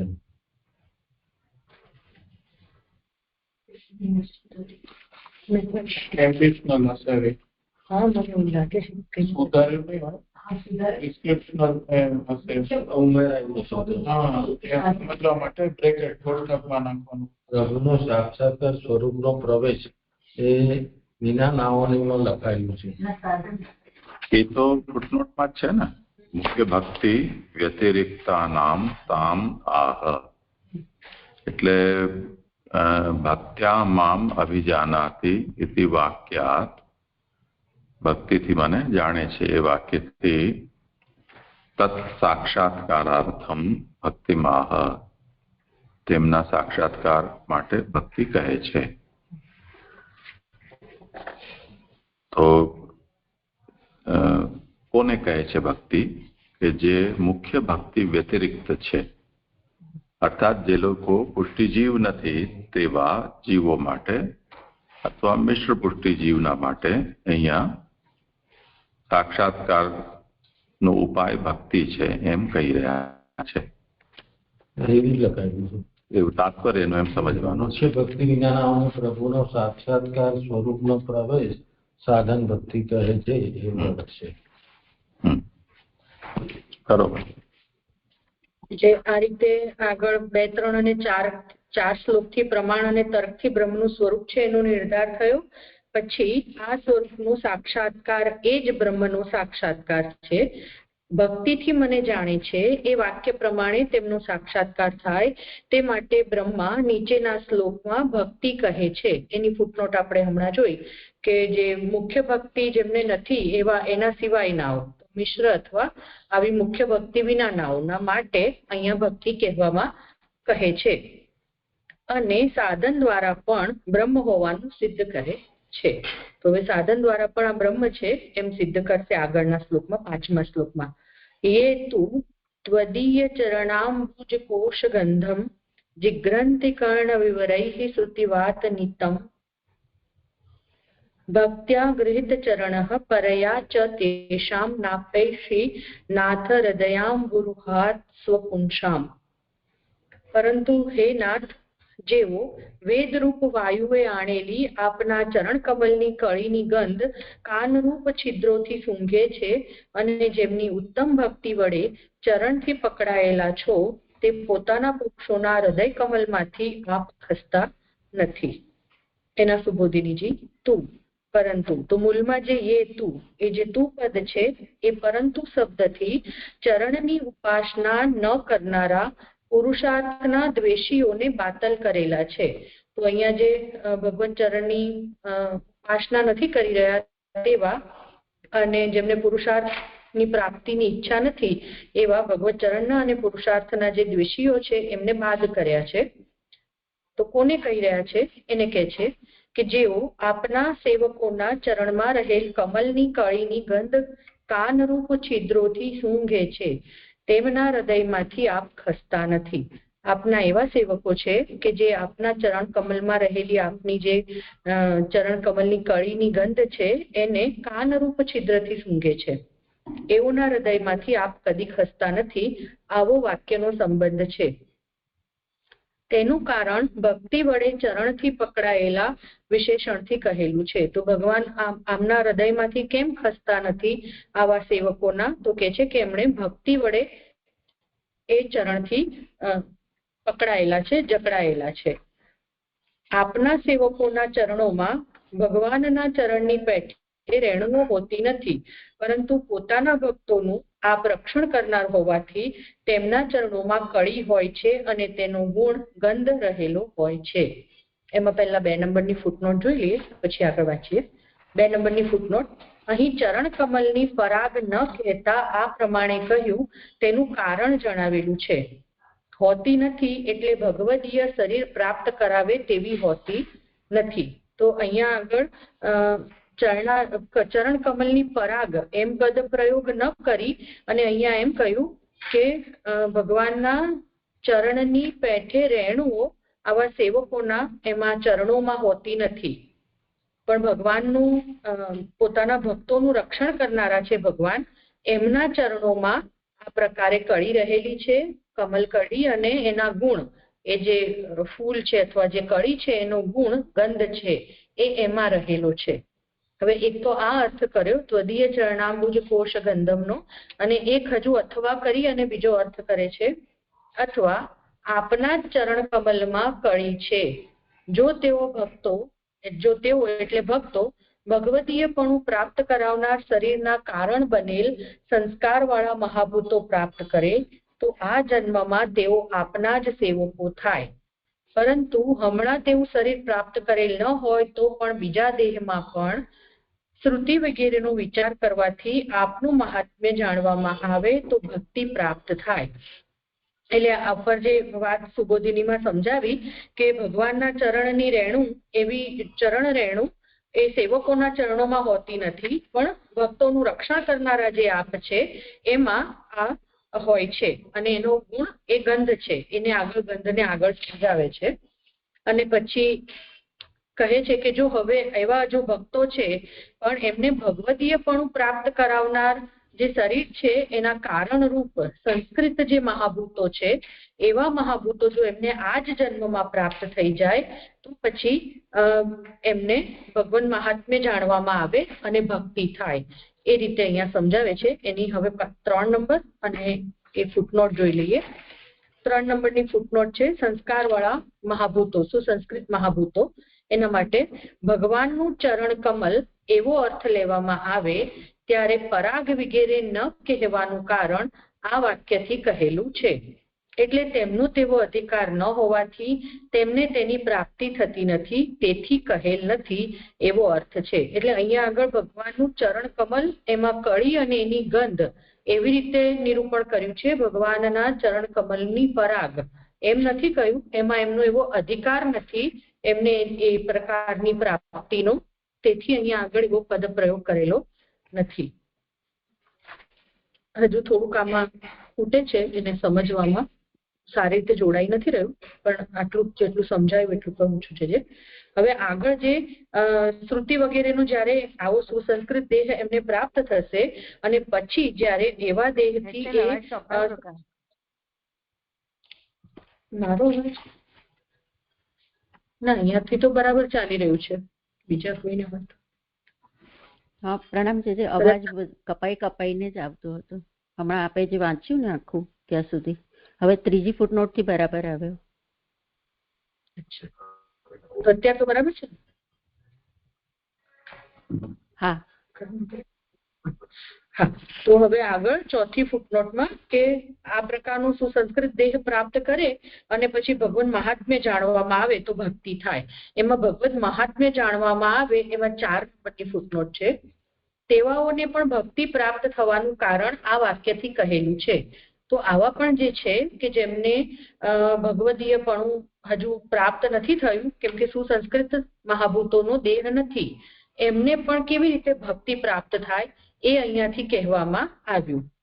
આગળ સુબોધિનીજીમાં તેવા પ્રસંગે ભગવદીય પદાર્થનું ગ્રહણ થાય તે માટે ઇન્દ્રિયોમાં ફેરફાર થાય છે. એની 5 નંબરની ફૂટનોટ. તેવા પ્રસંગે એટલે ભક્તિ પ્રાપ્ત થાય ત્યારે, અને ફેરફાર એટલે પહેલા હતી તે કરતા જુદા પ્રકારના સામર્થ્યવાળી હોવા પણ.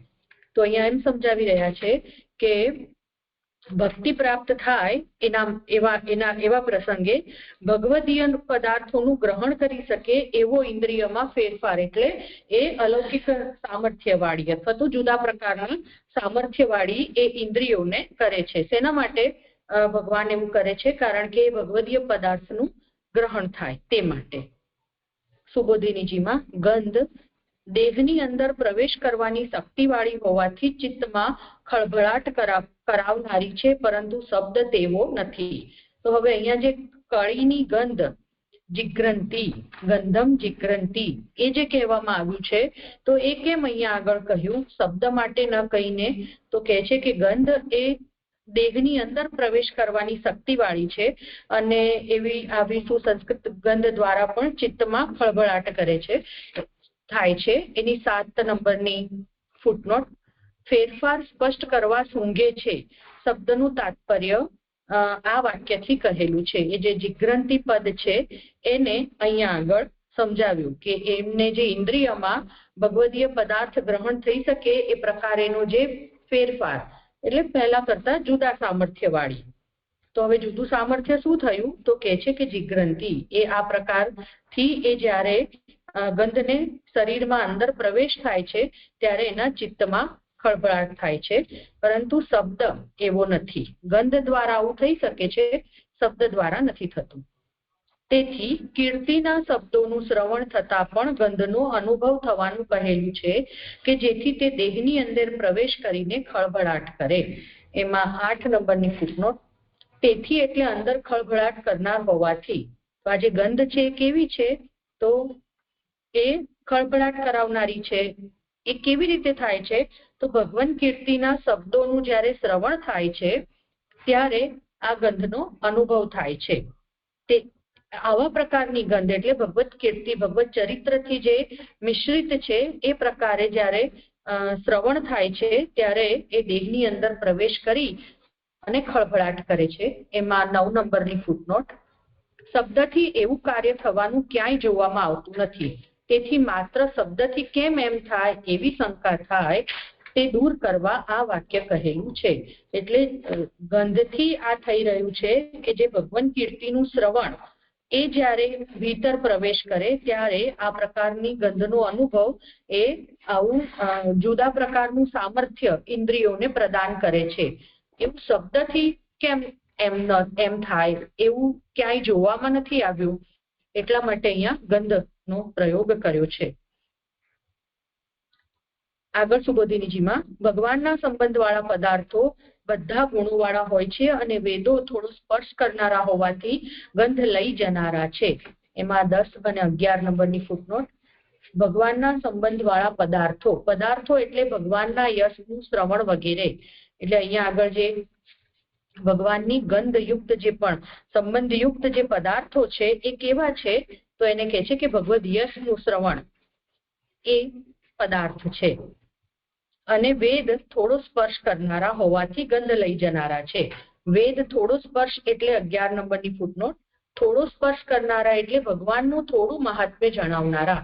તો વેદો પૂર્ણ ભગવાનને સ્વરૂપ પૂર્ણ રીતે નથી જણાવતા, પણ થોડુંક સ્વરૂપ જણાવે છે, એટલે વેદોને થોડો સ્પર્શ કરનારા કહી અને ગંધ લઈ જનારા છે. તો ભગવત ચરિત્ર અથવા ભગવત કીર્તિના જે શબ્દનું વર્ણન વેદમાં પ્રાપ્ત થાય છે એ થોડો સ્પર્શ કરનારા ગંધ લઈ જનારા છે એવું કહ્યું. અહીં ગંધ શબ્દનો અર્થ પુણ્ય કર્મની ગંધની પેઠે યશ છે. એની 12 નંબરની ફૂટનોટ. શ્રુતિમાં પુણ્ય કર્મની ગંધ એમ કહેલ હોવાથી અહીં પરોક્ષ રીતે શબ્દની ગંધ કહેવામાં દોષ નથી.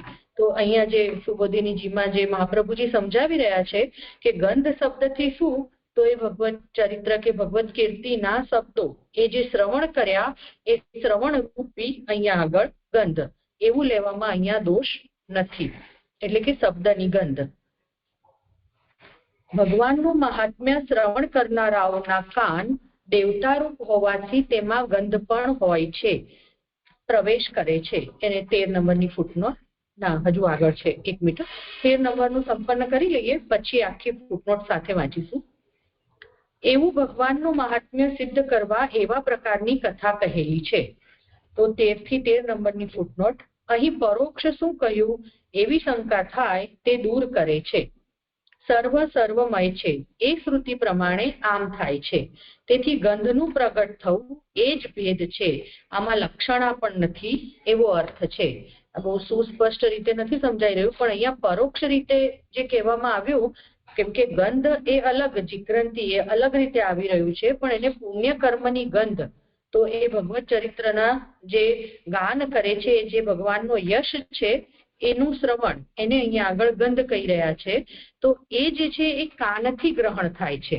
તો કેવી રીતે, તો જે ભગવાન મહાત્મ્યનું શ્રવણ કરનારાઓના જે કાન છે એ પણ દેવતા રૂપ છે, એટલે એમાં ગંધ પણ હોય છે, એટલું અહીંયા આગળ સમજાય છે. ને એના માટે કેવી રીતે દેવતા રૂપ જે કાન છે એ ગંધ પણ હોય, અથવા એમાંથી ગંધ પ્રવેશ કરે એવું કેવી રીતે, તો શ્રુતિ વચનનું પ્રમાણ આપ્યું કે સર્વમય, તો બધા રૂપ છે. તેથી અહીંયા આગળ ગંધનું પ્રગટ જે થઈ રહ્યું છે અને એમાં જે પરોક્ષ રીતે અર્થ કર્યો એમાં લક્ષણા પણ નથી એવો અર્થ સમજાય છે. આમાં આટલું સમજાય છે, પણ આમાં કર્યું છે. આગળ સુબોધિનીજીમાં કાનરૂપ છિદ્રોથી શબ્દથી એમ સૂચવેલું છે કે મૂર્ત શબ્દો તેમાં પ્રવેશ કરે છે. હવે એની 14 નંબરની ફૂટનોટ. મૂર્તિભૂતાનામ એવો પાઠભેદ છે અહીંયા આગળ. તો અહીંયા એમ કહી રહ્યા છે કે કાનરૂપ છિદ્રથી કર્ણ વિવરૈહી, એનાથી એમ કહ્યું કે આ જે મૂર્ત શબ્દો છે એ મૂર્ત શબ્દ ભીતર પ્રવેશ કરે છે. સૂંઘવાથી જ પ્રેમ લક્ષણા અને અને શબ્દ હોવાથી સાધનરૂપ ભક્તિ પ્રાપ્ત થાય છે. એટલે હવે જે આ સૂંઘવાનું આવ્યું તે કેવી રીતે થયું, જે અત્યાર સુધી સમજાવ્યું એ રીતે કાનરૂપ છિદ્રથી ભગવાન મહાત્મ્ય અથવા ભગવાન યશ, ભગવત ચરિત્રને ગ્રહણ કરવું, કે જેનાથી ઇન્દ્રિયો જે છે અત્યારે એના કરતા જુદા પ્રકારની, એટલે ભગવદીયપણું પ્રાપ્ત કરાવનારી, જુદા સામર્થ્ય વાળી થાય છે. એટલે એનાથી પ્રેમ લક્ષણા અને શબ્દ હોવાથી સાધનરૂપ ભક્તિ પણ એનાથી પ્રાપ્ત થાય છે. ત્યારે તેઓ આપના પોતાના પુરુષો થાય છે. પછી ભગવાન તેમના હૃદયમાંથી ખસતા નથી. પછી ભગવાનનો સાક્ષાત્કાર અને તેમના હૃદયમાં પ્રવેશ ચોક્કસ થાય છે એવો અર્થ છે.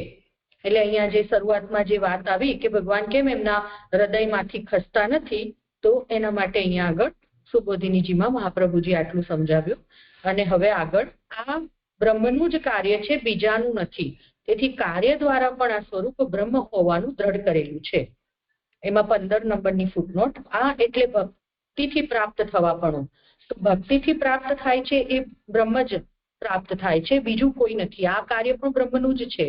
તેથી આ કાર્ય દ્વારા પણ બ્રહ્મ હોવાનું દ્રઢ કર્યું. તો અહીંયા આગળ પ્રત્યક્ષથી, અનુમાનથી, તર્કથી, એવી રીતે પ્રમાણોથી પણ, અને હવે બ્રહ્મને કાર્ય દ્વારા પણ આ પ્રકારે ભક્તિ પ્રાપ્ત કરાવનારા છે એવા કાર્ય દ્વારા પણ આ બ્રહ્મ જ છે, બીજું કોઈ નથી. કારણ કે ભક્તિ એના સિવાય બીજા કોઈ રીતે પ્રાપ્ત નથી થતી.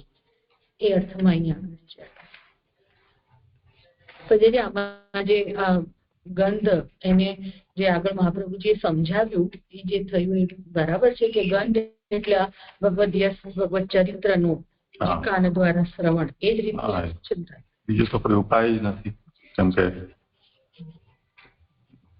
જે કલીની ગંધ છે એને કાનથી સૂંઘવું, એનો બીજો તો શું અર્થ હોઈ શકે? કલીની ગંધનો મતલબ ભગવાનની યશ કીર્તિ અને શ્રુતિ રૂપી પવનથી જે એને કાન સુધી લઈને આવે છે એને સાંભળે છે. ત્રીજી કુટુંબના સમજો મહાભૂતો પ્રાપ્ત કરવું એ વાક્ય આપણું નથી સમજ્યું. ત્રીજી હા લખ્યું છે ને કરી છે જે તેઓ ભક્તો ભગવત પહેલેથી વિનવણી લીધી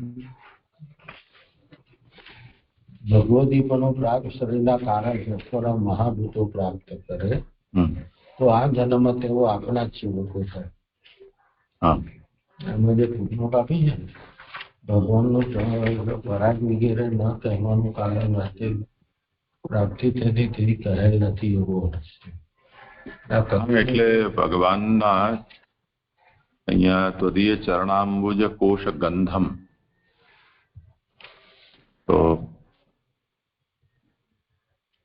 કમલ કોશ નો ગંધ પણ પરાગ એમ ન કીધું. તો પરાગ નથી કીધું એનું કારણ એ છે કે પ્રભુના ચરણ કમલનો જો પરાગ પ્રાપ્ત થાય તો એમનો કાયાકલ્પ થઈ જાય, પણ આમનો પરંતુ આમનો એ અધિકાર નથી, એ કારણે એમને આ પ્રાપ્ત થતું નથી. એટલે કરીથી પ્રાપ્ત પછી બીજા જન્મમાં એ રીતે પરાગ આમાં જો બધું કહેવા માંગે છે કે પછી શરીરના કારણે મહાભૂતો પ્રાપ્ત આ જન્મમાં તેઓ આપના સેવક હતા. એમ જો હમણાં તેવું શરીર પ્રાપ્ત કરેલ ન હોય તો પણ બીજા દેહમાં પણ શ્રુતિ વગેરેનો વિચાર આપણે મહાત્મા જાણવામાં ભક્તિ પ્રાપ્ત થાય. પ્રણામ છે. અહીંયા હમણાં આપે જે વાંચ્યું ને એની નીચે કે ગંધ દેહની અંદર પ્રવેશ કરવાની શક્તિવાળી હોવાથી ચિત્તમાં ખળભળાટ કરાવનારી છે એવું લખીને પછી એવું કીધું કે પરંતુ શબ્દ તેવો નથી, અને પછી એવી રીતે જોડ્યું કે તેથી કીર્તિના શબ્દોનું શ્રવણ થતા પણ ગંધનો અનુભવ થવાનું કહેલું છે કે જેથી તે દેહની અંદર પ્રવેશ કરીને ખળભળાટ કરે. તો અહીંયા આગળ એવું કે છે કે દેહની શબ્દ એવો નથી, એટલે શબ્દ દેહની અંદર પ્રવેશ કરીને ચિત્તમાં ખળભળાટ કરાવનારો એવું શબ્દનું સામર્થ્ય નથી, પણ પછી જોડ્યું છે એને પાછું શબ્દની સાથે જ કે તેથી કીર્તિના શબ્દોનું શ્રવણ થતા પણ ગંધનો અનુભવ થવાનું કહેલું છે જેથી તે દેહની અંદર પ્રવેશ કરીને ખળભળાટ કરે. તો આને કેવી રીતે સમજવાનું છે? બસ એ જ રીતે જેમ કહ્યું છે. ના એટલે શબ્દ તેવો નથી, એટલે એ જ શબ્દ ગંધની જેમ ભીતર પ્રવેશ કરી શકે એવું નથી. એટલે અહીંયા શબ્દ ન કહીને એને ગંધ કહ્યું છે કે શ્રુતિ રૂપ જે વાયુ છે તેનાથી ભગવાનની જે યશ કીર્તિ રૂપ ગંધને અહીંયા લઈ આવે છે. તો એ ગંધ ભલે કર્ણ વિવરથી ભગવાનની કીર્તિ છે એ શ્રોતાના કાનમાં પ્રવેશે છે કે એમના શરીરમાં, પરંતુ શબ્દની જેમ ન કરીને એની અસર ગંધની જેવી થાય છે એવું જણાવવું છે. હા જી જી.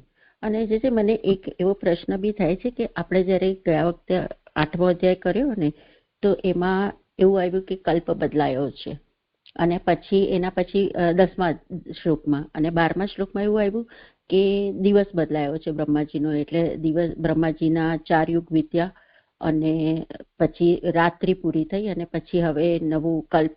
એ તો આપણે કદાચ સમજી શકીએ કે નવો કલ્પ અને નવો દિવસ બંને એક સાથે ચાલુ થયા, પણ પછી આ જે બ્રહ્માજી છે એની આયુ તો 100 વર્ષની છે અને એના પછી બ્રહ્માજી તો બદલાય છે. તો અહીંયા આ પદ્મકલ્પમાં એમનું ફરીથી પ્રાકટ્ય એવું કેમ બદલાવ્યું છે એ સમજમાં ના આવ્યું. એટલે આ બ્રહ્માજી ત્રણેય જુદા જુદા હોય છે, એમાંથી એક બ્રહ્માજી અહીંયા બતાવી રહ્યા છે આદિભૌતિક અથવા આદિદૈવિક, કે જેમનું હવે ફરી પાછું પ્રાગટ્ય થયું. કારણ કે ઓરિજિનલી તો એ 100 વર્ષનું તો એમનું આયુ છે જ, કે એમાં દરેક વર્ષે એક કલ્પ બદલાય છે. તો જૂનો જે બ્રહ્મકલ્પ પૂરો થયો અને પછી પદ્મકલ્પ ચાલુ થયો તો 1 વર્ષ પૂરું થયું, એટલા માટે પૂછું છું છે. પ્રણામ છે. હા, કોઈને કરવું હોય સમાધાન તો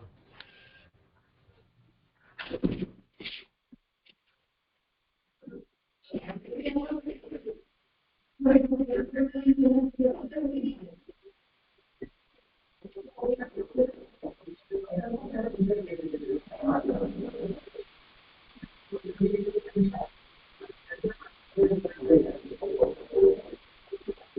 મુદ્દો તો એટલો છે ને કે દૈનંદિન કલ્પ છે કે આ નવીન બ્રહ્માનો આવિર્ભાવ છે, કે અહીંયા જો દૈનંદિન કલ્પ માનો તો પછી બ્રહ્માની નાભી કમલમાંથી ઉત્પત્તિ અને એ બધી પ્રક્રિયાની કોઈ આવશ્યકતા ન રહે. બસ રાત પડી અને દિવસ પડ્યો, બસ એટલું જ થવું જોઈએ. તો આ વિષય તો ભાગવતાર્થના બહુ આરંભમાં, જ્યાં આ ભાગવતની અંદર મુખ્ય વિષયનો વર્ણિશ શું છે અને લીલાના ક્રમને અહીંયા કાલક્રમ અનુસાર સમજવો કે લીલાના ક્રમથી નિરૂપણ સમજવું, એ વિષયનું સમાધાન કર્યું. ત્યાં સ્પષ્ટતા આચાર્ય ચરણોએ કરી છે કે અહીંયા જે વિષયને પ્રમુખતા આપી અને તે અનુસાર એનો ક્રમ ગોઠવવામાં આવ્યો છે. એટલે યુગ કે કાલ કે અવતારનો ઓર્ડર કે આ બધી વસ્તુઓને અહીંયા મુખ્યતા નથી આપેલી. તો એમાં આગળ પાછળ હોય તો એને તે પ્રમાણે સમજી લેવું. એવી રીતે અહીંયા પણ આ વાત સમજવી જોઈએ, કેમ કે અહીંયા એવું આવશ્યક નથી કે દરેક વખતે નાભી પદ્મમાંથી જ બ્રહ્માનો આવિર્ભાવ થાય, પણ પદ્મકલ્પો એમાં એવો નિયમ છે, એટલે આ વર્ણન છે એને પદ્મકલ્પનો છે એમ સમજવું જોઈએ. એ પદ્મકલ્પના અંતર્ગત આ એનો નૂતન આરંભ છે એમ સમજવું, કે દૈનંદિન કલ્પનો મધ્યનો કોઈ કાલ છે એમ સમજવું. તો પદ્મકલ્પ છે, પરંતુ એના અંતર્ગત આ દૈનંદિન કલ્પનો વર્ણન છે, એ રીતે સમજવું.